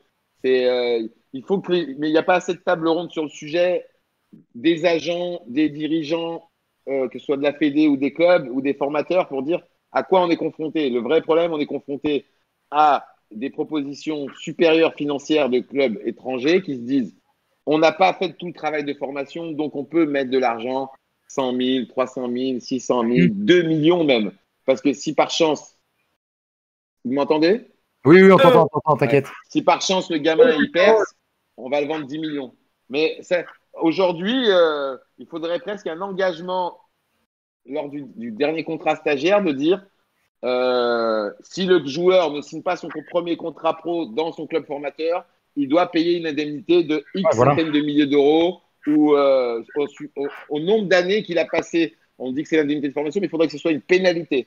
Histoire qu'il soit indemnisé en quelque sorte. Quoi. Bah, au moins que ça fasse peur au joueur et sa famille de se dire bon, la clause qui a été négociée, c'est qu'on paye 500 000 euros si on veut se libérer du truc. Mais si tu veux, il y a toujours des avocats qui vont trouver une faille pour dire que c'est illégal. Et c'est compliqué. Après, moi, c'est une histoire de déontologie. C'est si on continue comme ça, on va tuer les clubs français qui sont basés sur la formation. Bah oui. Les clubs français, c'est des centres de formation. C'est la grande force du football français, c'est la formation. Si les clubs français se mettent à faire comme d'autres pays où leurs centres de formation ils sont nuls, eh ben, on aura un championnat nul et on aura beaucoup de mal. Hein. Oh bah, j'imagine bien. D'ailleurs, il y a. Mais bon, après, moi. Vas-y, je t'en prie. Moi, quand je rencontre des parents qui hésitent, je leur dis je vais vous donner, aujourd'hui, il y a 1% des mecs qui ne signent pas leur premier contrat pro dans leur club formateur qui réussissent dans le monde du football. Voilà. On va dire Paul Pogba, c'est un mec qui fait partie des exceptions, mais des Paul Pogba, il n'y en a qu'un. Tous les autres qui sont partis, ils n'ont pas fait la carrière qu'ils méritaient. Pogba, il fait une énorme carrière. Michael Sylvestre, quand il était parti de l'Inter, Ousmane Dabo, non, mais Michael Sylvestre, il avait fait comme ça. Non, ils avaient déjà signé pro dans leur club formateur. Ils sont partis jeunes professionnels. À l'époque, c'était pas pareil. Ouais. À l'époque, non. À l'époque, dès que tu jouais un match, le club, il te faisait un contrat pro. Oui, c'est vrai. Ils étaient partis quasi instantané. Ouais, oui. Pat Vieira avait fait la même chose avec Cannes. Il était parti au Milan AC. Il y avait eu des exemples comme ça. Mais aujourd'hui, c'est plus pareil. Aujourd'hui, tu cherches, tu vois, des Gaël Kakuta, des excellents joueurs. Kakuta qui a signé à Lens aujourd'hui. Voilà. Pourquoi? Parce que moi, ce que j'explique aux parents, là, par exemple, quand j'ai rencontré le petit Johan Le Penant, qui pour moi va être un très fort, bon, c'était raccord avec les parents, parce que je dis, c'est pas vous qui allez choisir si vous allez travailler avec moi, c'est moi qui vais vous dire si je veux travailler avec votre fils. Votre fils, il m'éblouit, ça va être un grand joueur. Maintenant, si vous me dites que vous voulez partir à l'étranger, on arrête la discussion tout de suite. Non, on veut pas. Ok, très bien. Et je leur donne les étapes, parce qu'il y a la maturation du corps du gamin, il faut qu'il se remplisse, sa mentalité. Un gamin de 16 ans, quand il se retrouve dans un vestiaire avec des hommes de 28, 30 ans, c'est pas des potes, c'est des concurrents. Hein. Eh ben oui, c'est sûr. Quand tu viens dans le truc. Donc, un petit gamin de 16 ans qui n'est pas encore terminé, ni physiquement, ni intellectuellement, c'est compliqué. Mais alors, si en plus tu lui rajoutes le problème de la langue, le problème de l'orientation, parce qu'il ne connaît pas le quartier, c'est fini. C'est trop compliqué. Ouais, et des fois, même des trucs je vais dire un gros mot, mais des trucs de merde. S'il change et qu'il passe, par exemple, du nord au sud, ça peut être des choses qui vont, même psychologiquement, qui vont le toucher. Exactement. Donc, quand tu es dans ton environnement, il faut en profiter, quoi. Voilà, sans parler de concon, mais un environnement favorable, comme Christophe Dugarry, on disait, il y a beaucoup de joueurs, ils performent dans un club, 2, 3, 4, 5 ans, tu les fais bouger dans un autre club dans le même pays, c'est plus le même mec. Oui, bah oui. Parce qu'il n'a plus ses habitudes, il n'a plus son environnement qui le rassurait. Tu as des mecs qui mettaient des buts à un endroit, tu les fais 500 km, ils mettent plus de buts, pourtant les caches, c'est les mêmes. Non, je vois ce que tu veux dire. Il y a d'autres questions très intéressantes, celle-là elle est revenue quelques fois, de Sam Volta 6. Quelle est la proportion sportive et extra-sportive dans la carrière d'un footballeur? Alors attends, j'ai pas compris là. Je pense que c'est au niveau de de ce qu'il gagne. Tu vois, entre le côté sportif. Les rémunérations, tu veux dire droit d'image et Ça dépend du niveau du joueur. Si tu es Cristiano, tu gagnes plus d'argent avec tes droits d'image que ton salaire. Si tu es un joueur, une star mondiale, on va dire, ça va être 50-50, 60-40. Et après, les joueurs, il n'y a que des joueurs de très très haut niveau qui gagnent beaucoup d'argent en droits d'image. D'accord. Il y a beaucoup de joueurs de L1 qui gagnent bien leur vie en L1, qui gagnent 40 000 euros par mois. Nike et Adidas, ils leur font que leur donner les chaussures, ils leur donnent pas d'argent. D'accord. Ah oui, ok. Ouais, il y a même pas de sous derrière, quoi. Ouais, que l'équipementier. Non. Ah, je savais pas, Voilà. tiens. Et pourtant, l'équipementier, c'est le partenaire de base du footballeur. D'accord. Est-ce que, question de la salle 34, pour toi, y a-t-il eu un élément déclencheur dans le changement de comportement de Karim? Entre parenthèses, il s'est assagi avec les années. Non, Karim, il n'a pas changé. Hein. Les gens, ils disent il a changé, il n'a rien changé. C'est comme les gens qui disent il a maigri, c'est le même. Il n'a pas changé. Et c'est pas parce que Julio Iglesias, il a été troisième gardien au Real Madrid. Vraiment, au contraire, c'est le regard des gens qui a peut-être changé parce qu'il n'y a plus Cristiano, il a pris le leadership de l'équipe. Mais lui, personnellement, quand il parle, si tu prends une interview de maintenant et une interview il y a 2 ans, il y a 4 ans, c'est le même. Alors, quand il est sur Insta Live, il est avec des potes, il est naturel, etc. Parce que c'est un mec qui aime rigoler. Bien sûr. Mais après, comme tout homme, il a grandi, il a eu des enfants, père de 2. Aujourd'hui, c'est un homme. Mais quand il a commencé à être médiatisé, Karim, c'était un enfant. À 16 ans, tu n'as même pas le permis de conduire. Une anecdote, rigolez encore. Quand il a 18 ans, c'est Gérard Rouillet, l'entraîneur. J'appelle Gérard, je dis bon, demain, il avait eu le code. Donc son père va le chercher pour le truquer. Et comme il avait honte de dire qu'il avait raté le permis, il a dit son père avant l'entrée à l'entraînement, il a dit à son père, laisse-moi conduire, parce qu'il savait conduire, hein, mais il avait raté le permis. il est rentré comme ça, et Gérard a dit, ah, c'est bon, tu l'as eu? Ouais, je l'ai eu. Après, Gérard me dit, ouais, mais Karim, c'est bon, félicitations, hein, t'as vu, il a eu. Je dis, ouais. Après, je dis à Karim, mais pourquoi t'as fait ça? Il me dit, en arabe, on me dit, j'avais trop honte de dire que je l'avais pas eu. Je dis, mais quand il va falloir que tu le repasses, on va dire quoi? Il m'a dit, on le dira pas. Tellement c'est un timide et un honteux, il avait honte, j'ai raté le permis. Comme il savait pas se garer, il a tourné 40 fois dans le centre. Non, attention, il conduisait super bien. Mais comme tous les gens qui ont appris avant, pour l'examinateur, c'est des défauts. Tu vois, pour le virage comme ça, allez hop. Et de souvenir, si je me souviens bien, je redemanderai. Je crois qu'il avait oublié un stop. Parce qu'il disait, mais d'habitude, on s'arrête jamais là. mais tu vois, c'est des trucs genre qui aujourd'hui, quand tu dis ouais Benzema et tout, tu vois, t'as pas cette image là, tu vois pas. Mais c'est fou. Le footballeur, je vois ce que tu veux dire. Ouais, c'est ça. On se dit souvent les footballeurs, on se dit c'est des surhommes, tu vois ce que je veux dire. Enfin, on n'a pas. Tu vois ce que je veux dire, on n'a pas cette même mentalité, alors que c'est des gens comme nous, quoi, et qui vivent les mêmes galères que nous. Pareil, les doutes, les moments de doute, les joies. Ah bah ouais. À part que eux, tout est démultiplié. Ouais, bah ouais. Dans le cas de Karim, il crache par terre, il a craché sur la Marseillaise, tu vois, c'est normal. Et la presse française, elle laisse dire ça, tu vois. Justement, alors que n'importe quel footballeur va cracher un moment. Justement, on va, tu vois, je vais rebondir là-dessus. Une question de stats. Il va falloir que j'allume une cigarette malgré que ce soit interdit sur Twitch. Ah, c'est interdit sur Twitch? Non, si, peut-être. Ouais. Allez, attends, je te la pose et après on verra. Non, vas-y. Pourquoi Benzema, à ton avis, n'a pas une bonne image en France? Pourquoi il n'a pas une bonne image? C'est que on va dire, il y a plein d'éléments. Karim, il est parti de France, il commençait à être adulé, le jeune espoir, etc. Il était un bon client pour la presse française parce qu'il n'avait que la presse française aux sollicitations à répondre. Arrivé au Real, le Real, il y a un service de presse, il y a 36 personnes. Ils te disent, voilà, t'en as 2, t'as un chef de presse, son adjoint, des mecs. Il faut répondre aux sollicitations du monde entier. D'accord? Donc, quand on a commencé, quand on a dit au contact français, là, les gars, c'est plus les mêmes relations. Les mecs d'un journal que vous connaissez se sont figés. En disant, ah ouais, non, avant, on faisait une fois par trimestre.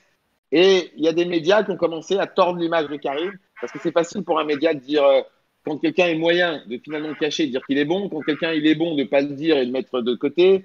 Ou quand quelqu'un fait un truc pour une fois bien, en faire tout un pataquès alors que depuis 6 mois, il est à la cave. Le média fait comme il veut en réalité. Comme il y a pas. Petit à petit, il y a eu ce désamour qui s'est créé entre certains médias français et Karim, qui en fait que Karim après dit attends, mais moi ils ne font pas vivre. Moi, il faut que je parle aux Espagnols, il faut que je parle aux Anglais, parce que le Real te dit bon, bah, aujourd'hui, il faut parler avec la Chine, parce que le Real, c'est une stratégie marketing, il faut vendre des maillots. Karim, il est pris pour pénétrer la péninsule arabique, l'Afrique du Nord, l'Europe. Cristiano, le monde. Bell, les anglo-saxons, l'Australie. C'est un jeu de marketing. Donc, hop, Bell, tu dois faire une interview avec les Scandinaves. Karim, tu vas dans l'autre salon, l'Arabie Saoudite. Cristiano, tu fais un truc pour le Japon. Voilà, là, c'est une usine à gaz. Quand tu viens pour l'équipe, on s'en tamponne de l'équipe. Merci Karim, il a déjà fait une fois. On verra dans 2 ans. Non, mais d'ailleurs, pour rebondir là-dessus, c'est ce que je voulais dire. Tu as mis un tweet il n'y a pas longtemps. Ça faisait combien d'années que Karim n'était pas en une de l'équipe Bah, à part pour l'affaire Valbuena. De Valbuena, ça doit faire plus de 6 ans ou 7 ans qu'il n'avait pas fait une. Ouais, même quand il a gagné pour la 4e fois la Champions League, c'était historique pour un Français. On ne l'a pas mis, lui, en photo seul avec la Champions League. Ah bah ouais. Voilà, après, c'est comme ça. Tu vois, là, aujourd'hui, comme j'ai tweeté, parce qu'il n'y avait pas de championnat de France, ils disent, bon, on a fait du Benzema. Mais ils ont quand même réussi à faire 2 pages. C'est un journal sportif, ils ont fait 2 pages sur l'affaire Valbuena. 2 pages sur 2 jours différents. 2 pages entières. Qu'est-ce qu'on en a pété Et voilà. Ou alors, tu veux lui nuire, et en faisant ça, tu nuis. C'est comme pour l'affaire Zaya. Karim, il a passé 4 ans à se traîner une affaire que le procureur, il a dit, je me demande ce que fait Karim Benzema dans ce dossier, puisqu'il y avait une écoute téléphonique de Zaya qui le disculpait. Voilà. Et dans l'affaire de Valbuena, ça sera la même chose. Valbuena, Mathieu, il va comprendre lors du procès, parce que là, pour l'instant, il est déprimé et tout ce qu'il veut, qu'il s'est fait manipuler par un agent de police, puisqu'aujourd'hui, Valbuena, il dit Cissé, il n'a pas voulu me voler, Karim, oui. Alors que quand ils étaient dans leur chambre, il n'a jamais dit ça. Il va le dire 1 mois et demi après, parce qu'il a entendu les écoutes téléphoniques où 2 mecs de quartier parlent ensemble. Mais Mathieu, il sait aujourd'hui, il se chie au braillon, je vous le dis chez vous, de se retrouver face à Karim. Parce qu'on a demandé de la confrontation pour dire mais Mathieu, Karim, il voulait dire mais Mathieu, tu étais dans ma chambre, on a parlé. Tu m'as dit merci frérot. Pourquoi 1 mois et demi après, tu penses que je vais te voler? Parce que c'est ridicule de penser que Karim, il veut voler 150 000 euros à Valbuena, qui Karim en gagne 24 millions d'euros par an. Oui, bah oui. Et le juge, il dit non, mais si c'est un ami, mais pas Benzema. Alors que Karim, il l'a défendu, il lui a dit, et Mathieu dit oui, c'est vrai, il m'a dit tu t'en fous du buzz, moi c'est m'est arrivé, mais Mathieu Valbuena, quand il va venir et s'il m'écoute, il va falloir qu'il pose ses couilles, comme il dit, qu'il dise la vérité. Parce qu'il a téléphoné à un agent de police qui lui a dit ouais, il a dit non, mais Karim n'a rien fait. 1 mois et demi plus tard, il est venu dans le bureau du juge, ouais, ben non, finalement j'ai bien réfléchi, il a voulu me racketter. On est sur ça. Et ça, à la fin. Ça fait des années que ça traîne, hein. Ça fait 5 ans, mais dans quelques temps, les faits, ils ne mentent pas. Il n'y a pas de trucs qui disent Karim, ouais, l'équipe a mis les écoutes téléphoniques parce que c'est un journal, c'est détective. Mais aujourd'hui, on a instruit à charge. Benzema, il est coupable. Le Valls qui dit oui, il n'est pas exemplaire, etc., etc. Donc l'opinion publique, d'un coup, et le vrai désamour, il est né. C'est parce que Karim, il a traversé la pire époque de l'équipe de France. Il n'était pas un Naïsna. Pour la moitié des Français, il était un Naïsna. Et Naïsna, c'est le pire souvenir du sport français. Dans toute l'histoire du sport français, même des gens qui ne sont pas nés, ils savent que Naïsna, il ne fallait pas y être. Et bien, il y a des gens, ils pensent que Karim y était. Et dans toute cette époque de reconstruction de 2010 jusqu'à 2014, où pour la première fois depuis très longtemps, l'équipe de France refait vibrer la France avec cette Coupe du Monde au Brésil, avec un grand Karim, et bien là après, pas de chance, 2015, Karim il se fait sauter, alors qu'il a participé à toute la reconstruction en se qualifiant difficilement pour l'Ukraine, en n'étant pas très bon en Ukraine tous ensemble, en 2014 en se qualifiant très difficilement puisqu'on passe au barrage, et en faisant une bonne Coupe du Monde. Contre l'Ukraine, justement, non? Ouais, voilà, contre l'Ukraine. Voilà. Ce fameux match au Stade de France, le retour. Voilà, où on gagne 3-0, où l'équipe de France gagne 3-0 après avoir perdu 2-0 à la 2-0 là-bas, ouais. Mais Karim, qui a une connaissance du foot extrême, dit voilà, il est extrêmement déçu après le match de l'Allemagne au Brésil, mais il me dit frère, tu vas voir, on va gagner l'Euro. Voilà, ça, il me dit ça. Je le retrouve après le match des vestiaires.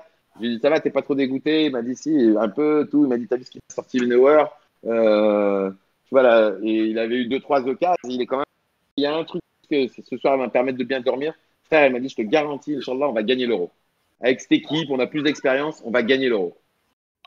Ah, D'où après son énorme déception pour tout le reste, et ça a été compliqué à gérer. Mais après, c'est comme ça, c'est la vie. Karim, ça n'a jamais été. Tu le vois sur un terrain, il n'a jamais pleuré sur un terrain. Des fois, j'ai envie de dire, mais tombe. Il me dit, non, je tombe pas, je triche pas, moi. Ni il va réclamer, ni il va s'embrouiller. Tu verras jamais Karim réclamer quelque chose à un arbitre. Tu verras jamais Karim s'embrouiller avec un mec. Ça n'arrive pas. 0 carton rouge dans toute sa carrière, 520 matchs au Real. 11 cartons jaunes.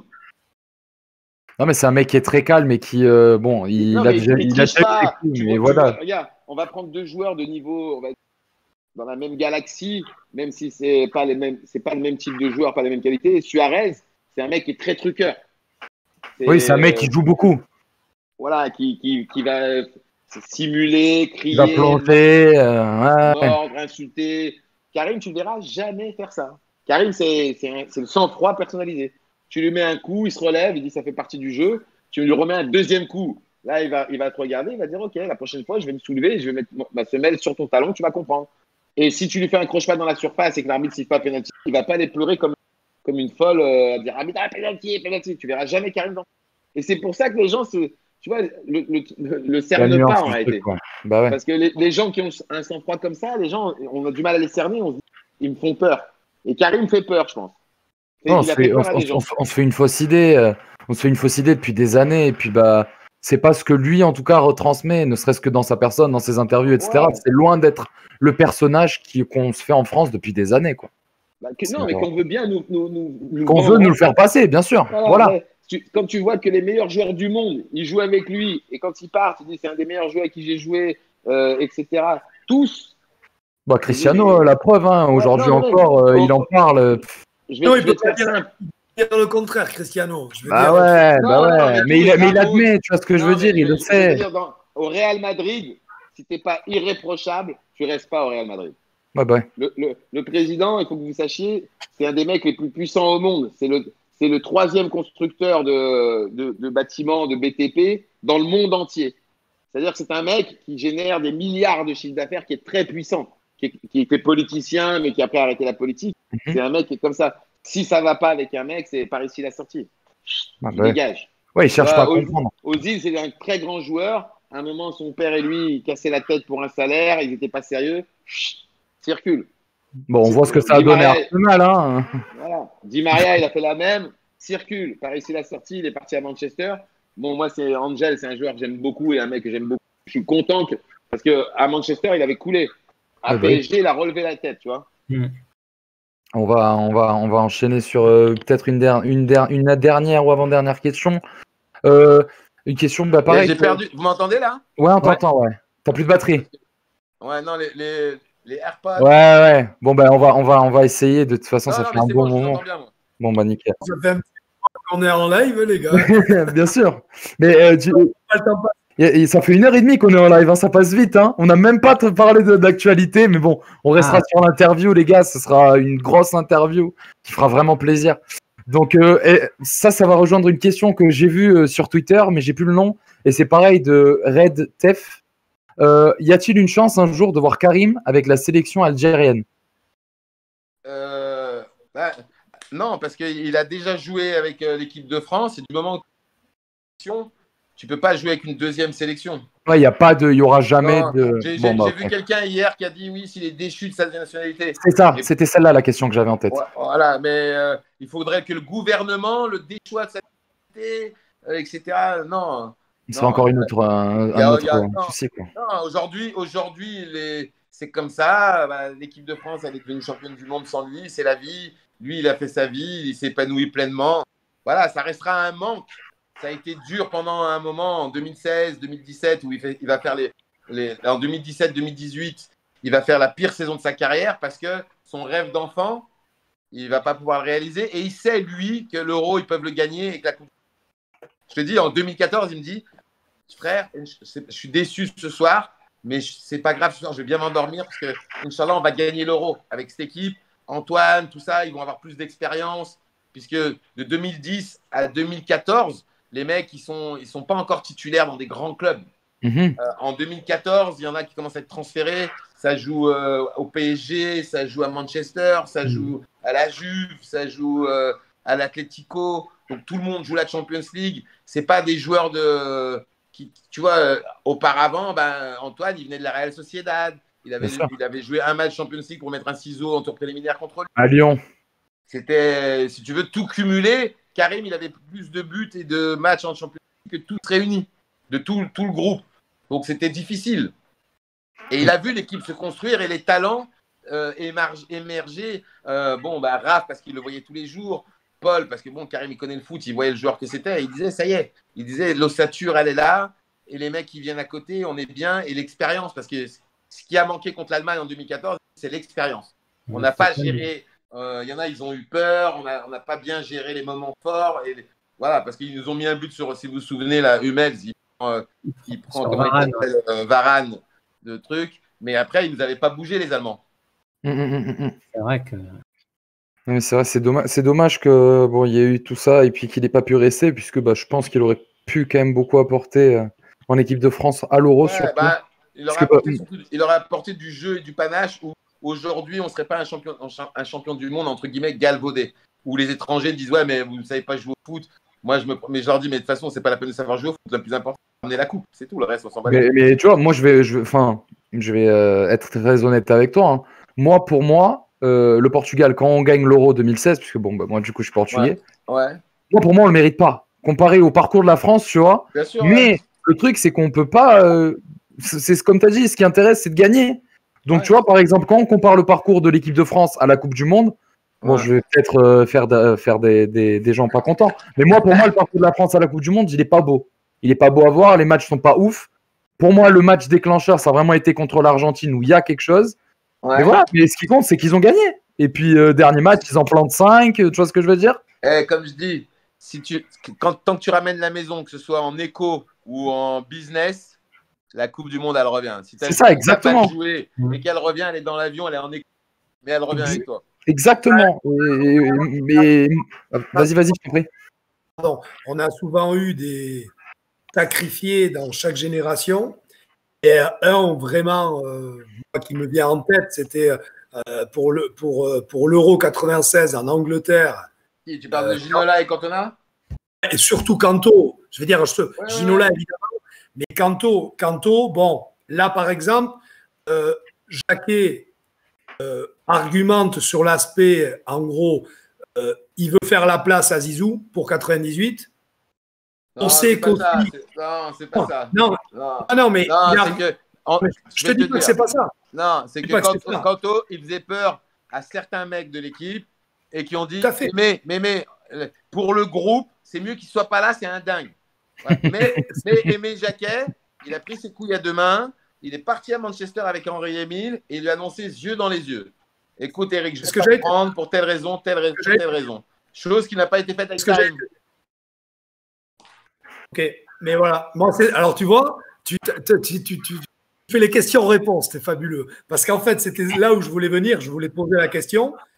Parce que entre ce qu'on nous dit dans la presse, on va te poser la question, est-ce que tu as eu les yeux dans les yeux, est-ce qu'on lui a dit, Karim, je ne te prends pas pour ça, ça, ça? C'était ça ma question. Non. Il lui a été dit par le président, des paroles ont été données. Quoi qu'il arrive, tu feras l'Euro. Et après, ça n'a pas été tenu. Et le président Didier, comme il avait un rapport très proche avec Karim, il n'a pas osé l'appeler. Il a demandé de dire. Ah, ça coupe. Ça coupe pas mal, là. Vas-y, redis. Ouais, je disais non, on ne lui a pas dit directement. D'accord, ça n'a pas été dit. Didier ne voulait pas lui annoncer directement.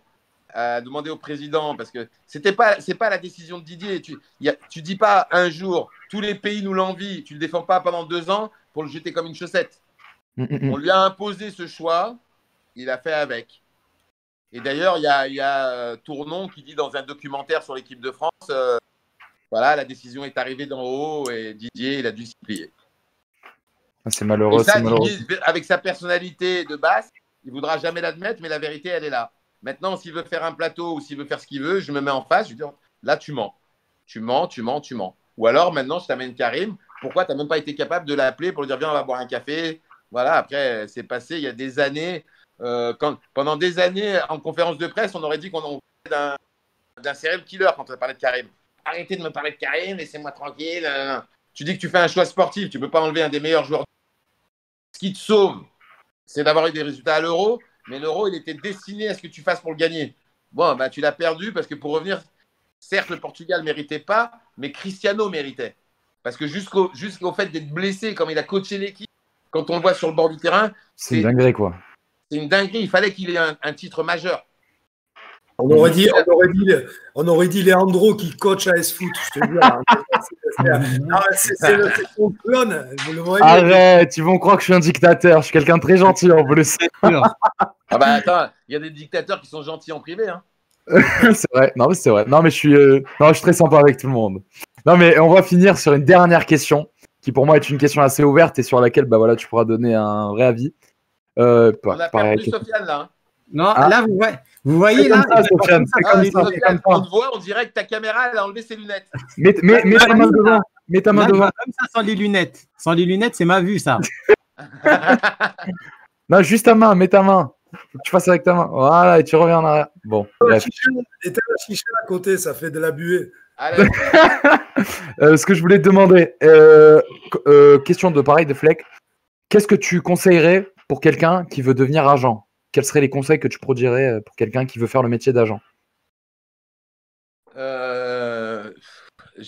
Là, maintenant qu'il y a tellement de monde, je dirais de prendre un garçon qui a une vingtaine d'années, qui végète en national ou en 2 et en quel il croit, lui. Il croit vraiment en ses qualités et qu'il l'aide à… Tu vois, qu'il en fasse sa vitrine. C'est-à-dire que ça va être son cobaye qui va dire, voilà, qu'il part de là. Moi, je vais commencer à dire aux gens du foot que tu vas réussir et tu vas réussir parce que tu vas travailler tes abdos, tu vas travailler tes appuis, tu vas travailler ton jeu. Comme je te disais tout à l'heure, aujourd'hui, il y a de qui comprennent le foot. Tu sais, les consultants à la télé, je les entends, les journalistes, ils croient que c'est un milieu très fermé. Mais aujourd'hui, le foot, il appartient à tout le monde. Donc le foot, moi je vois des gens sur Twitter et tout, ils ont des analyses de foot plus pertinentes que des joueurs de foot et encore plus pertinentes que certains dirigeants qui sont des branques. Tu vois, c'est parce que les mecs, ils sont plus dans le supporterisme. Ils sont dans l'analyse, ils regardent, ils analysent les courses, les systèmes. Donc là, un mec, il doit récupérer pour moi, s'il veut avoir une chance de percer. C'est parce que le monde est très fermé, il faut qu'on lui dise bon, ok, il comprend le truc. Et effectivement, il avait raison de ce mec qui est cave, il a réussi à le faire remonter. Ça a été donc, moi ma stratégie. De prendre quelqu'un sous son aile. Ok, bon bah, les conseils sont passés. Les amis, moi je vais faire une petite annonce puisque bah, Karim nous donne le plaisir de pouvoir vous faire gagner un DVD qui est sur l'histoire de Karim Benzema. Ouais, voilà, le cas de Benzema. Donc, si vous voulez le gagner, c'est très simple. Il y a un tweet qui va être mis à la fin du live. Il faudra retweet, follow notre ami Karim, venir nous follow aussi. Non, et puis, follow, voilà, il faut follow As. Merci. C'est l'AS, hein. C'est pas AS comme le journal espagnol, attention. Non, c'est l'AS Foot. L'AS Foot, voilà. Bon, voilà, les gars, ça a été 1h45 pleine de choses. On a appris beaucoup de choses. On espère avoir répondu à un maximum de gens. Je sais que la dernière fois, on était un petit peu moins bon là-dessus. Donc voilà, j'espère qu'on ait pu répondre. Je vais vous laisser dire au revoir et puis je vais laisser le mot de la fin à Karim. En tout cas, pour moi, les gars, c'était un grand plaisir comme d'hab. On se retrouve lundi et on vous le cite dès demain, le joueur qui viendra. Donc, Karim, merci beaucoup. C'était super de t'avoir. Et puis, à très vite sur les réseaux. On se croise bientôt. Un grand plaisir. Donc merci Karim, franchement c'était super, les anecdotes, les histoires qu'on ne connaissait pas, franchement c'était cool. Et merci à vous d'être venus, comme d'habitude, ça fait plaisir. La team cœur. L'Inter est en train de perdre, désolé, ça me perturbe psychologiquement. Ouais, je voyais qu'il regardait le match de… J'en ai un peu marre. Depuis 3 quarts d'heure, on n'entend plus, devinez pourquoi. Et ça me fait mal au cœur, mais l'émission me remonte un peu le moral. Donc, Sofiane, appelle Vanda, dis-lui ramène-le. Non, on a déjà eu assez de problèmes avec elle, donc. Voilà. Moi, je vous remercie. Je vous souhaite surtout beaucoup de réussite, beaucoup de courage. Je remercie les gens qui vous ont écouté. et en espérant qu'ils vont parler à leurs potes pour vos prochains invités, parce que vous allez avoir des bons invités, je suis au courant. Merci Et beaucoup. voilà, et puis pour ceux qui avaient posé des questions, qui n'ont pas eu la réponse, ils peuvent me poser la question sur Twitter sous le tweet de l'Icefoot. Merci beaucoup, Karim. En tout cas, c'est vraiment un Les vrai gars. plaisir. Puis bah, du coup, les gars, on vous dit à bientôt. N'oubliez pas, Et vive puis, le foot. Vive le football et puis parlons passion. Rendez-vous lundi Les ballons 20h30. en pleine lucarne le dimanche. Hein. Et je vais vous faire une petite mise en bouche. Lundi, on parlera ch'ti. En espérant que ça vous donne une petite idée. On vous souhaite une très bonne fin de soirée à tous. Ne Merci. restez pas trop, profitez du week-end. À lundi pour tous. Ciao, ciao. Ciao, ciao. Ciao.